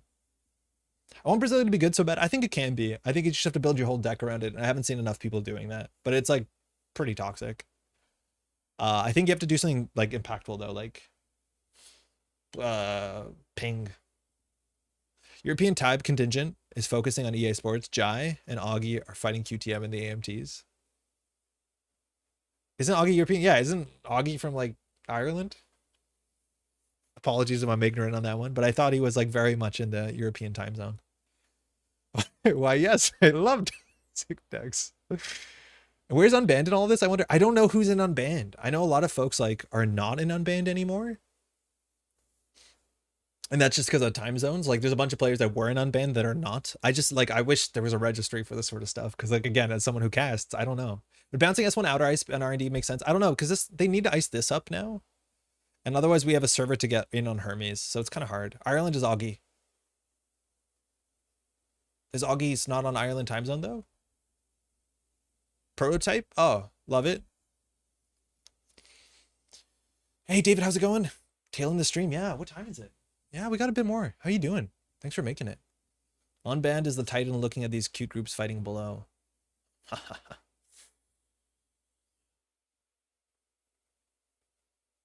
Clan tags when you register for tourneys. There's a lot. I wish like JNet you could do your clan tag, or you could do like titles. I think it'd be pretty cool. They just hit the prototype. Okay. Touching your hair a lot, Andre. Love to see it. I'm back, man. I'm free. I'm a free man. I'm allowed to touch my archives mark. I'll take it. Let's draw for companion. That's interesting, actually. So we can do unity diversion. That's our whole turn because we have archives mark. I think running HQ here is pretty sound, though. We'll laundry archives. I don't think there's anything in here, but it'll be cool information. It's a pulse. Okay. It's a lot of money suddenly. So we can do unity, run HQ. Run HQ. Maybe get a bounce. NA Snipers Territory. I think like Muntel and other groups might want to complain about that in like the Pittsburgh scene. I don't know if they have a name. They're pretty good. Snipers win the big tournaments. I don't know. -1 where Sock is. I guess. The thing is like we can diversion, but then they just duck res. So we'll just do this. Yeah, there's Santa. I wish we got the twinning down earlier because actually getting 3 cards here was a possibility. Gatekeeper. Bummer. Run R&D and hope. We probably should just draw a bit more. Yeah. Okay.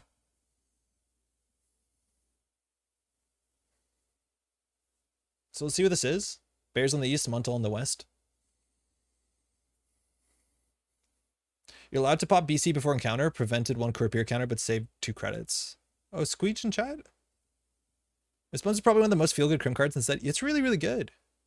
Hey, there's Squeech. Sorry, didn't realize you had the ability to break the border control. Makes sense to do priority. Yeah, it was interesting because like you trashing it stopped the border control counter, like the Corpier counter. It didn't really matter, but us having 2 less credits mattered. It seemed a bit more then. When's the Muntel versus Snare Bears fight? I think that's like exactly what Fight Club used to be, but now it got bigger, which is definitely different. Oh, Saturday. Yeah, it actually is Saturday. Wait, that's a good point. How many Muntel folks are in town for an NPC Boston? Gotta find a group so I can get in on that S tier beef. Yeah, Tron, I think you're gonna end up in a group sooner than later. It's only a matter of time. If you keep playing the way you're playing. There's a bunch of good, strong players also from like the area you're in though. All right, Napalm's thinking it through. Ice, okay. We've seen a Gatekeeper. We don't break Gatekeeper, we like Gatekeeper Fire. We have more money than we need. We just need to get the twinning to do something. Advance. Okay, we've seen Off-World Office. It's a... Oh, prototype. Okay, cool. Even split a Muntel and Bears at Vancouver. Oh, at NANPC at Vancouver. Legally, no one can stop you from making a group? Well, the LLC fees are not nothing. We are missing card draw. What's our mark? HQ. That's the best case. So if we diversion of funds, Vovo is going to still make this pretty difficult. Thinking, how bad is Bloop? Bloop is pretty bad. We lose the Unity. We'd like to have Unity. Unity is one of our assets. Not actually an asset, but you know what I mean? So this diversion of funds cost us 3. It gives back a fair bit, and then they might be bankrupt. The cool thing is if they're bankrupt, Bloop reses for 3, which minus Vovo is 1. We're actually with Pinhole. Do front prototype? Yeah, I like do front prototype. This could be a Bloop. I think it's another Echo, though. If they res the Echo, though, then we can challenge server 1. I think we're just going to do this, though. The group branding costs a lot of time. Spent like 5k euros on it. Have you seen the jerseys, though? Oh, man. They're good.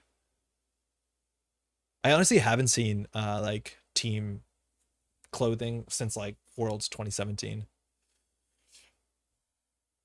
Jerseys? Please grab what? You want to call them pinnies? It's like elementary school gym class. We don't get our info bounty, mind you, because it's not a breach. So they're down on 2. So we can do twinning run server 2 just to charge Miss Bones twinning. And then we can run HQ probably, or run R&D. We probably should be drawing. We definitely want a class act or Earthrise. If they res this though, like they only can res an echo, they can't res a pulse. If they res that, we can run server 1. Then they can only res echo on server 1. But like bloop is something we have to respect. Okay, charge the twinning. So now we can run HQ and see 2 cards. I think that's worth it. They shuffled back 1 face down. They've gone through a lot of cards, so there's probably agendas in HQ. This is only a 1 credit run with bankroll. And I think info bounty, I don't know if it gets eaten, right? Yeah. Seamless, echo. Okay, that's not good. Any sense just taking 1 credit from Bones to put an extra twinning proc? Oh yeah, 100%. There was sense to do that. We should have done that, 100%. We should have left 1 on Bones. I think that's a very, very good idea. QTM jackets. Oh, QTM would be sick in jackets. Seamless. Quad advance. Off-world offices is what they need. They're back in it. I don't know if they're on the sort of stuff we worry about them being on.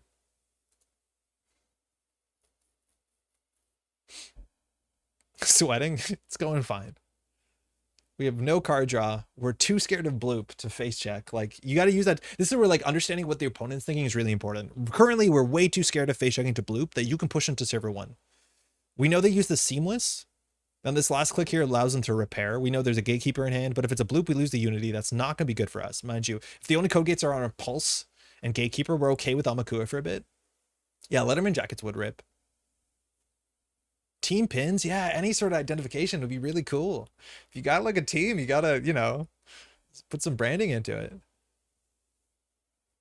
You gotta make your own special alterts that only the team has. I'm pretty sure QTM has some cool alterts. Double ice, okay, it's expensive. Team fanny packs? No, fanny packs are useful at tournaments. Okay, so I don't think they have an HQ. We can just set up here. Archives is the mark sick. Classic is fantastic. So I think we run archives, gain 2 credits. We sure gamble class act. Click for credits, probably fine. Actually, no, we have bankroll. We can just draw once more. We've already drawn. Okay, that's good. I think fanny packs are actually useful at tournaments. Cool. QTM some sick alterts, not team exclusive. Yeah, I've seen some really good QTM alterts. I don't know how you get them though. They're phenomenal.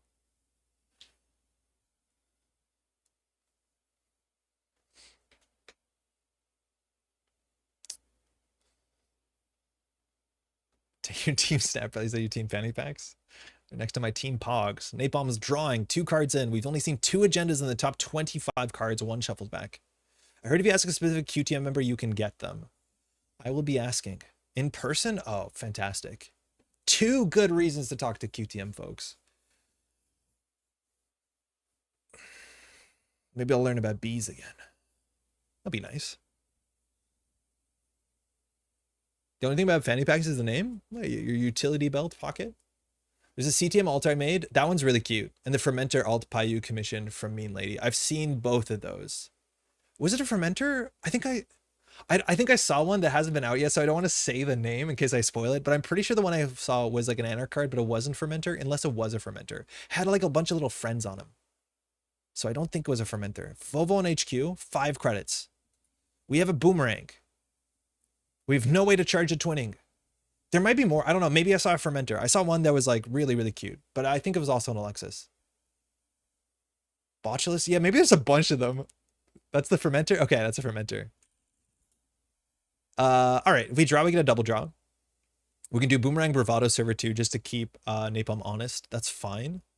Otherwise, we can do Boomerang Run HQ, which means we can deal with Fovo. If Boomerang hits the bloop, we just take a core damage, and that's fine. They have to de-res the Echo. I don't know what this is, but why would they not put it here? Like, I think it's a Cyber Sand. I'm just going to respect Cyber Sand because it's Cyber Sand, and that's a weird thing. Oh, the problem here is if they don't res, we lose the Boomerang. That's actually really bad if they don't res. We want the Boomerang. They probably don't res here. Yeah. Should think the lines more. I'm enjoying chat too much. My partner who did the Braun one for Run Together has a handful of alts she's done for future promos. Once we get a scene going in Honolulu. Oh, super cool. That's really, really cool. I got to figure out this year what we're doing for NANPC, whether we're going to commission a new alt art or do something slightly different. I was really happy with the alt art last year.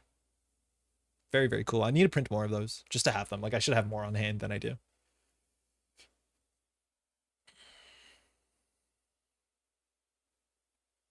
If they don't res, at least they lose 2 credits to the harvester. You sort of, but if they res the like they need to res the ice and the harvester, and then you still only break even. Did you see the on sale for the West Coast Nats? The one with like the church windows? I did. I like it a lot. It's kind of really funny because I thought it was for the Toronto Nats because it's in a church, and it actually is like that's a really good altar for what's being run inside a church, if I'm not mistaken. Oh, they didn't res. That's terrible for us. Spin. Aw, okay.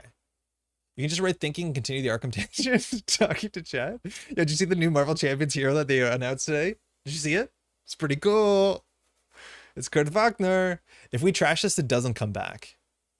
It costs us 2 credits, and then they don't have it. Great. Let's draw. Nuka or Laundry. R&D's the mark. Oh, the boomerang. What do we do? We have 10 crits on bankroll, so playing Sure Gamble seems a bit silly. So we could cycle Class X. We can definitely afford it. Great. My mind is cooking up an idea for illuminated manuscript style auto charge for some cards. I don't know what that means. What's illuminated manuscript?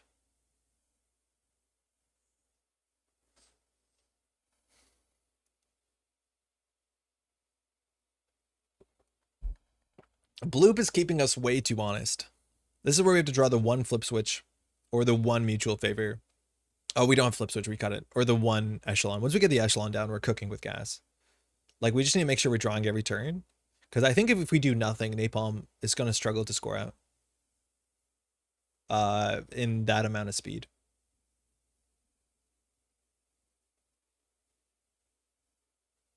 Fancy medieval monk Bibles.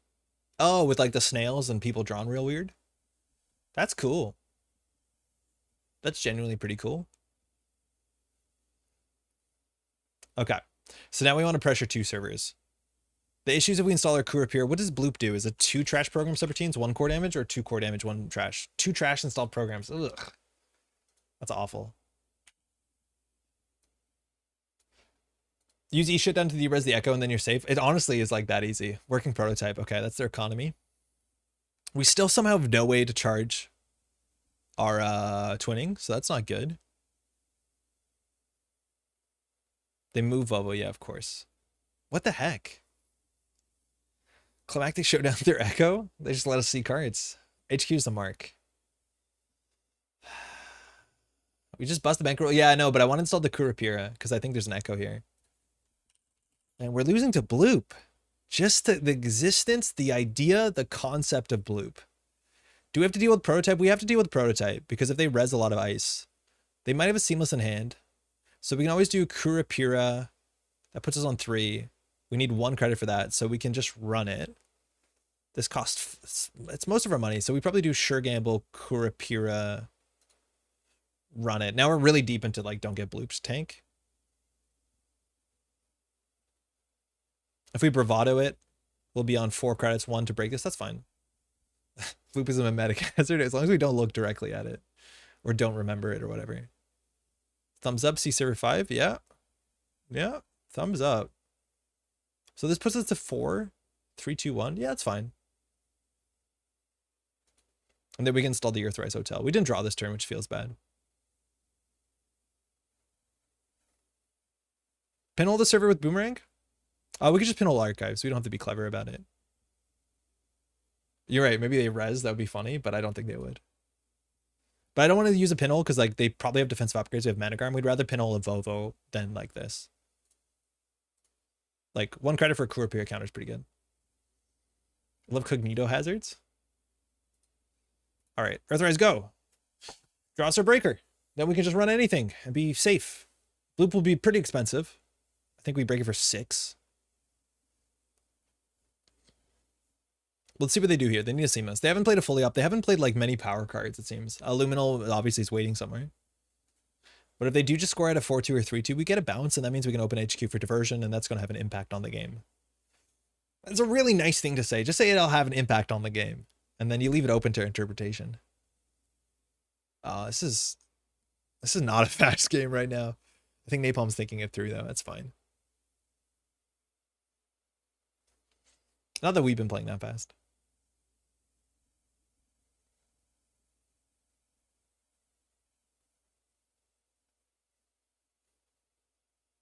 How good's Az right now? Basic action card's impact on the game? Oh, it has an impact on the game. Basic action card has an impact on the game, that's for sure. I think I want to play Az. Is top quality Netrunner? David, how's it going? It's just fine, Netrunner. There's nothing wrong with this Netrunner. Do we have to run this? Probably not. If it's a Rashida, do we mind? No. Az has an impact on the game. Garbage? Tron, what the hell? It's not garbage. Az is fine. Az is probably good because you can run, and then you got like Az likes some alarm clock. I like Az. Leave me alone. Stop bullying me. We should do Sable first. HQ, okay. Hey, can I have a breaker? Just play Zaya? No, it doesn't do cool stuff. I wanted like a breaker.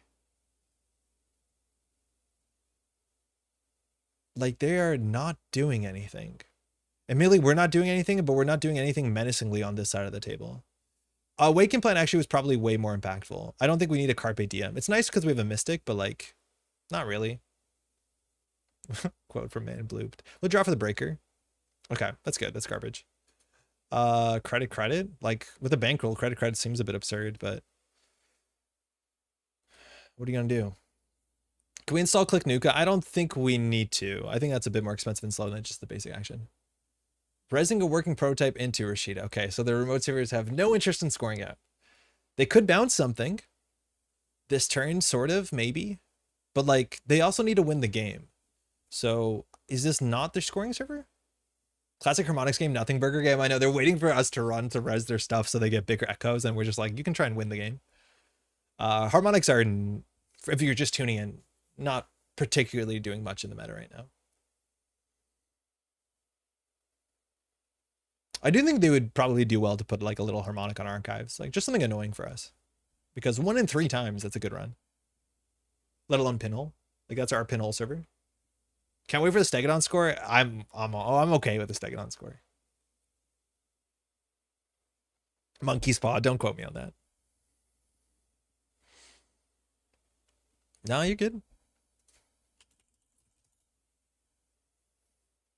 Like I've never undone a click. Once Stegodon scored, we can all just take a nap. Oh yeah, it's a bit of a sleepy card, that's for sure. Oh, fully up. A lot of times you want to install the card first, especially if you're just taking money, right? Because they could have got another fully up there. So I'm not sure why. Like that means that they're not going to install this turn, or they're like, I'm such a fool. Sorry, no, yeah, I think they just figured it out. That's all good. Yeah, you install the card first. You can do install 5, install 2, then fully up. You've been strategically not running to deny Stego value. Yep, no, for real though. Once I saw Harmonics and like I assume Stego, like I just don't want to interact. Yeah, there you go. That's much better. The problem here now is there's a lot of issues for us. Excuse me. We will Earthrise into our breaker, and we will roll in Archives Mark, and we'll go from there. It's going to be, this is the beginning of the pop-off. You now want a Fovo on server 5, I think? We're assuming that's a Brasilia. We actually probably have to pinhole the working prototype, unfortunately, because I honestly don't know if they're going to score out. We did goof the boomerang up. Then we're going to live in that world. There's a lot of issues for us. Is a vibe, yeah. It's not wrong. Archives Mark? Damn it. Earthrise is fine. Really? I assumed by this point we'd find our breaker. If the biggest grinder stand says take it on, it's okay. It's not okay. So 5 probably has an agenda. They cared about undoing the install and goof the order. I think Stair for 5 has an agenda in it. It's agenda Managarm. The problem is like that the outermost is a bloop. We just lose the game. We've played our one inside job really incorrectly. We've interacted with our boomerang really poorly. So I don't think we actually take the class act. We can do Chesva, pinhole, deal with prototype. I'm pretty sure Lava we have a killer. I think we saw it in one of the games. But like, we should double check. That's just the pinhole zone. All right, I think they can score at unagenda. Look at me charging my cards. I'm gonna deal with the prototype. In theory, they have to flinch here and like res. They just res everything. No, they shouldn't. If they have a spin doctor, maybe. But they don't know what we're accessing. Don't tell your opponent what you're accessing until the run's successful. We can just run the boomer. Yeah, we will next, I think. Maybe we don't want to res ice, actually. I don't know what we're trashing here. Like, we might have to trash the bankroll. Maybe we probably run server too. We can't really afford to dirty laundry it though. So now, because we run a central, we can use Cheswick credits. So that's always a nice interaction. We'll run server 2, force a res, hopefully. We have to crack the bankroll if we think it's a cyber sand. But if it's a cyber sand, they probably pre-res it. It's a cyber sand, okay. That's fine. So we get our boomerang back, which shuffles the deck, which is actually pretty bad for us. It's an echo. All right, well, we'll break that for free, I guess. Shuffling our deck is not very good. We could choose not to, but that's kind of besides the point. So we have to trash this for 4. Oh, they trash it themselves. So this is really funny. We're 1 credit short here of threatening this. So if they flinch and trash it first, so we have to crack our bankroll. That's a mistake. We only had 3 credits. They could say no action, and then we have to prop the bankroll. If they don't, it's totally safe. We get a bankroll proc. We still get the bankroll proc. We got away there. Very lucky. So server 5, still have to respect the bloop. Okay. We should draw once here. Please get me a killer. Just a killer. Just any killer. Just let me put on the table. Please score a Stegadon. Just do something slow on tempo. Score a Stegadon. We bounce HQ. We go in. How you have 15? Oh, yeah, fully out.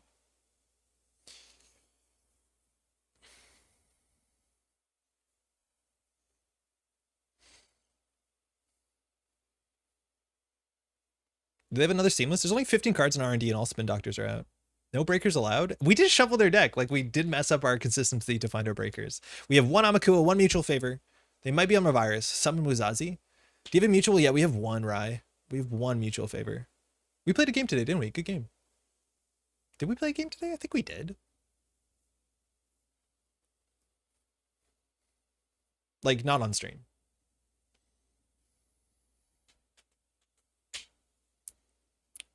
Okay, at least we have 2 boomerangs. If we draw a boomerang, we can still just do boomerang run server 5. We have enough money to pay through Manic Arms forever. We have 1 Remiss Bones in the deck. That's an okay draw. Vovo's on top of an upgrade, we have to remember. Now, they can easily be on game point if they just, like, score out. Like Luminal's worst case, but it usually is. Okay, that can be an agenda. Ice. Atea technology. Advance. Okay. Similar deck, except I use Ken. Yeah, right. Okay, moving Vova over.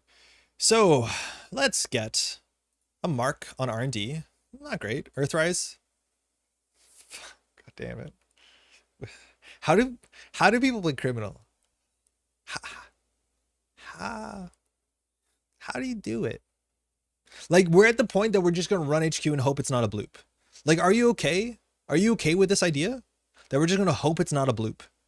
Like, that's what we've come down to. Just hope it's not a bloop. Can we do that? Chat, I need your consent.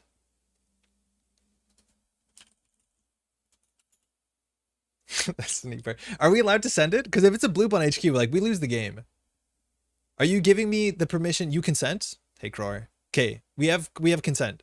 That we can just do it. Put 3 Crypsis. I miss Crypsis. Install Nuka, draw 6, discard 6.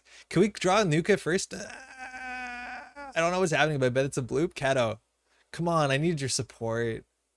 Hold? People saying Nuka, install Nuka, hit Nuka? What do you think we're going to draw with that? Our breaker?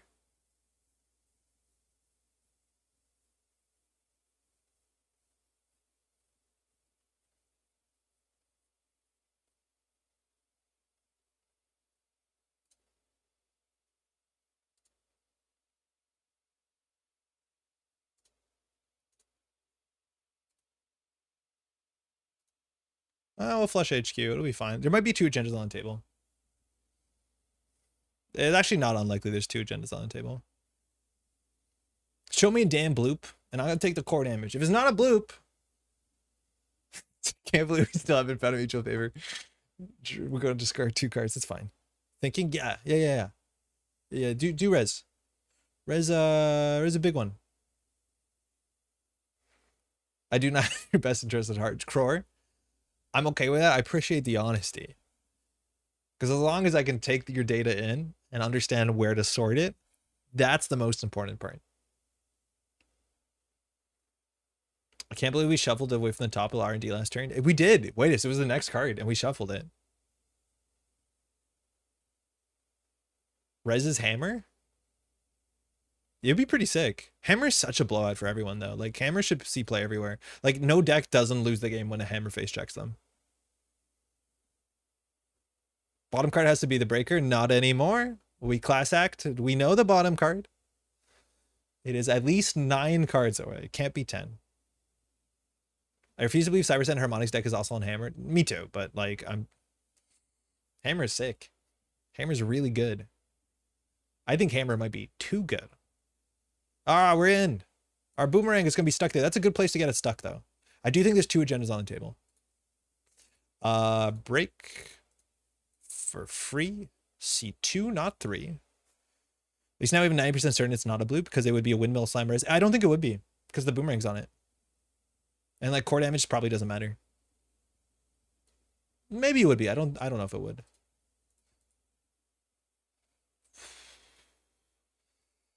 C3. C3. Okay, trashing Vovo. It costs credits. Gets a card out of hand. I don't think we care. A Bladed Berry. That makes sense. We have to play around a Bladed Berry. Yeah. All right. Waken Plant, we probably don't need. It's a bit extra. It's a nice HQ run every turn, though.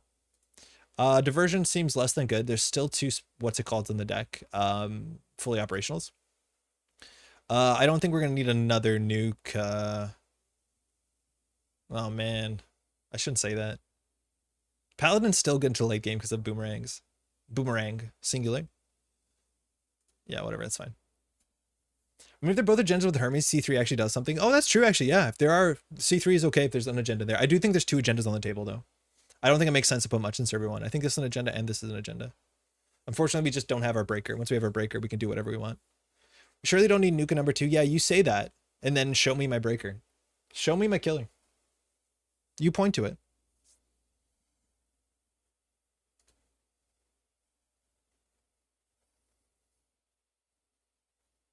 Yeah, that's how you get your breaker to the bottom. All right, they're technically on game point. Move Vovo. R&D, great. All right, HQ's the mark. Can't ask for better on that. Nuka. Yo, I found it. I honestly don't want the boomerang. Nah, we don't want 2 daily casts. All right, let's just send it. We'll see. Cards. Now we can see 3. This is where trashing the Vovo makes some sort of sense. We actually could have got Paladin Poemo down first. Yeah, hold on. Sorry.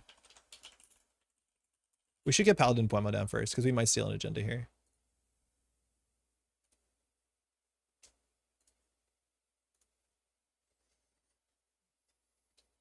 We did it. It was like 7 cards down last turn. Loses Echelon to Bloob Core. Oh my god, yeah, you're right. Oh, no. Don't say it. It's not real if it doesn't hurt. It can't happen.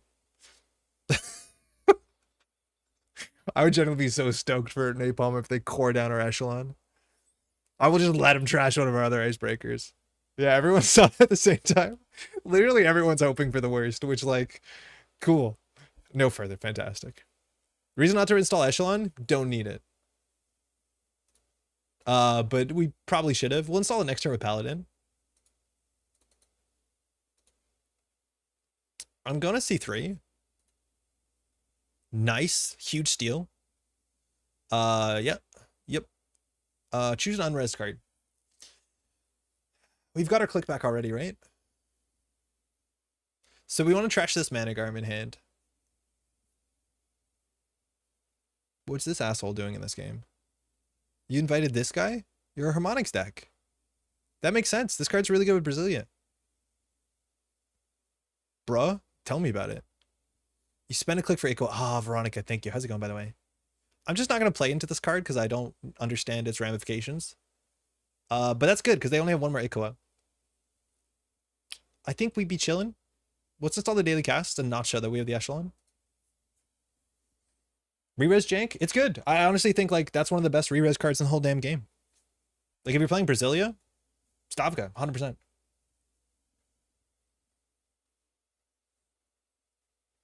I'm currently awake at 5:45. I don't know how I'm doing. Wait, did you go to bed or are you awake early? Like, are you doing like a look at me seizing the day because power 2, or are you doing like, I'm informed that I passed my exam? Yo, so I'm pretty happy my exam reset. Congratulations. I reckon you're up because that's sick. Congratulations. That's dope.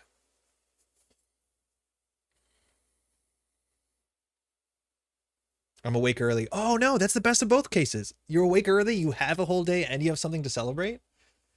I'm not sure why I woke up at 5. You know how much time you have to go find cake today?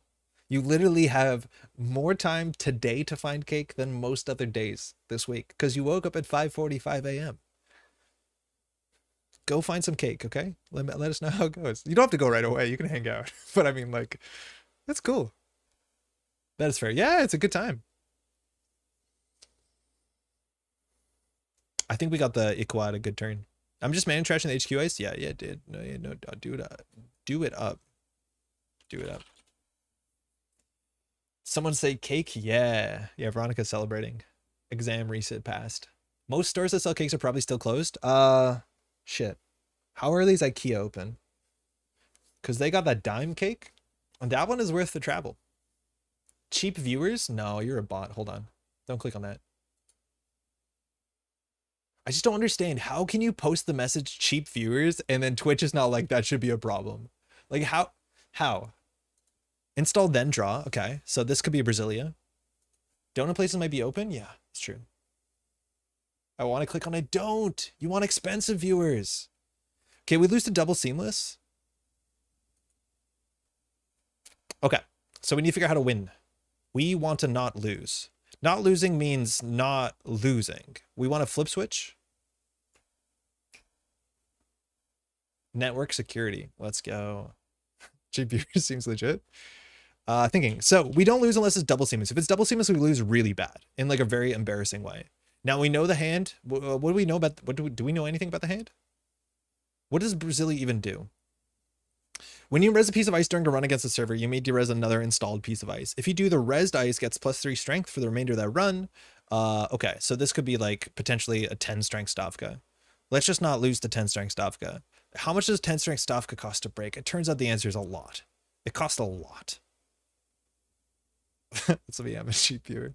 That's not good. Stavka maybe on HQ now. Yeah, that's the most likely place for it to be. Cost negative money for watching? Probably. There's no ads on the live VOD, so that's cool. If I want to put ads on the live VOD, it mutual favorite, thanks, bud. It like does them mid-stream all the time. It seems like the worst possible thing to do. Free with boomerang, yes.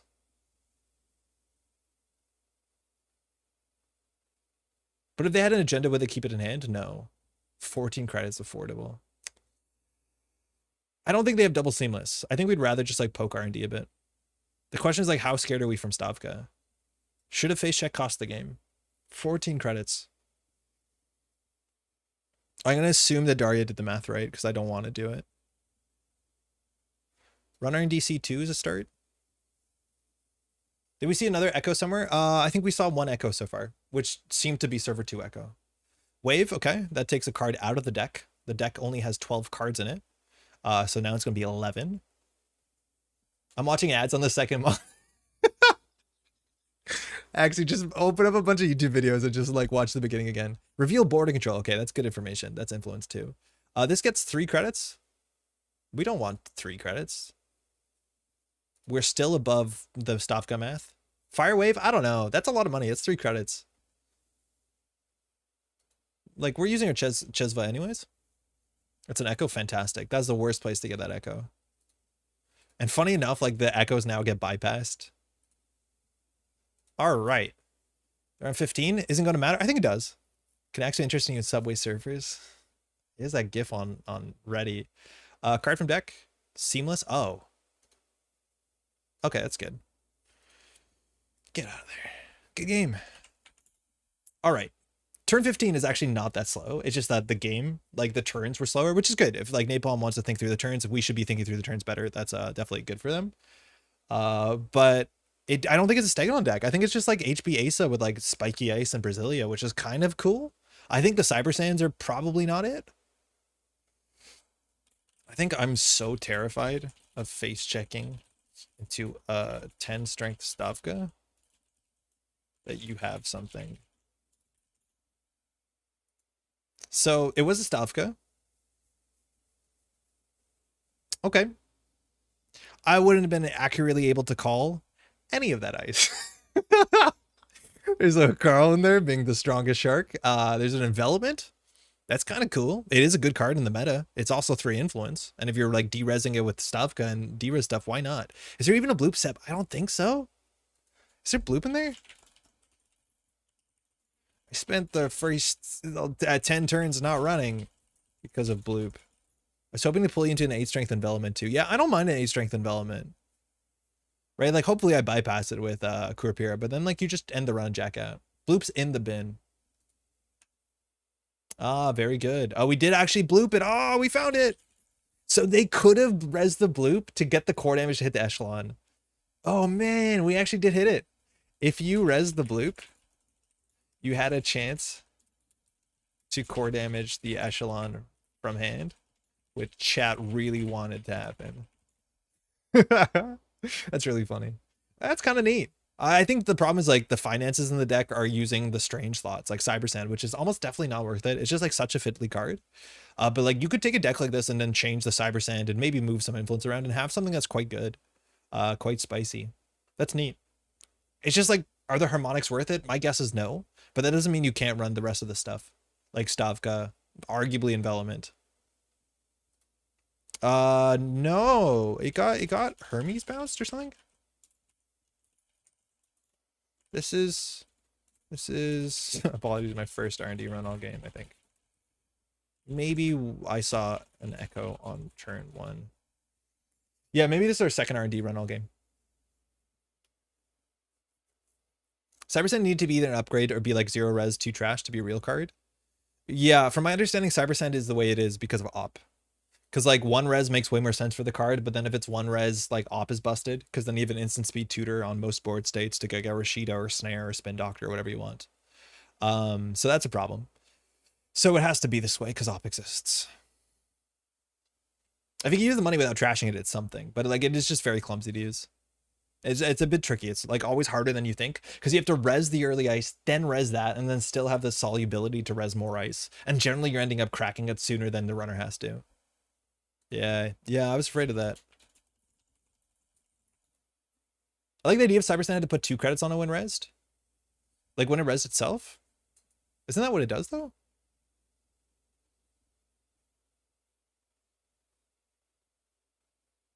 Oh, if it resed itself? Yeah, that'd be cool. That's kind of neat. You can make it more expensive even if you want to. So like you have to pay the upfront, but then there's like some liquidity on it. That's kind of fun. Neat. Damn, it's nearly midnight. Okay. Cheers. Oh, cheers. That's very kind. Cheer around, eh? Yeah, we got some driving to do. I gotta go to bed. Gotta wake up not that early actually, but I gotta get everything ready and pack and stuff. I'd rather not get an N6 Dodger in op. Yes. Hey, thanks for hanging out. Hopefully I'm going to see a bunch of y'all in person. Again, if you're not able to make it to NANPC Boston, that was a weird transition, wasn't it? Do check out the stream. It'll be on Neon Static. You might hear my voice and my face and see other nice people that are doing casting and streaming, which is fantastic. Shout out to a bunch of these names here. A lot of these folks and more support the channel on Patreon. You can find the link in the description. We're kindly supported by these folks. Mind you, this is not everyone. This is just the Daily Cast and Degree Meal patrons, and it helps me do the streaming and recording. I spent all afternoon recording. We'll get the next Alphabet series video up probably Wednesday next week would be ideal. Maybe it'll be Friday or Saturday morning just to keep going there. Give Eric and Nick my best. David, I definitely will. I'm excited to see both of them on Friday. We'll be there on Friday. On Neon Static as well tomorrow night, 7:30 p.m. is the idea. We're gonna be playing in person on table, which is fantastic. Good to see you come to NANPC SF. Yeah, we'll be showing all the NANPC events. Again, we shouted out the NANPC Montreal event date, August 24th and 25th. If you're in Canada, the dates are up also for a bunch of the Canadian nationals, either in Calgary or Toronto, depending on what side of the country you're closer to. There's 2 very good options, and then a bunch of stuff south of the border. That's mostly it. Excited to see y'all in person. Organized play is really cool. I can't say this enough. Again, organized play is one thing if it's like getting your points and being top of the leaderboard and defining the meta and whatever that nonsense, getting a nice paragraph on the NPC website. But it's more important just like to take the time, if you can, and obviously some money. That sometimes is just not as approachable, but at least take the time and go hang out with some people and share your enthusiasm with the game in a same room. Go out for dinner, have some drinks, whatever it takes. I'm looking forward to it. Let me tell you, it's gonna be great. Thanks for the stream. Thanks for hanging out so much. Also, if you want to like the stream really quickly, that's a huge way to support the channel. Consider subscribing, hit the notify button. That's fantastic. See you this weekend. Yeah, Kevin, stoked to see you this weekend as well. Would definitely be balanced though. Only pushed if it only changed the way. Oh, about changing Cybersand for op stuff. Organized play is what keeps the game alive. Yeah, it's like a really, really big deal. Like I'm excited to drive to another country just to hang out with some nice folks. So that's absolutely fantastic. We'll be back on Tuesday. If not, see you on the weekend. Cheers.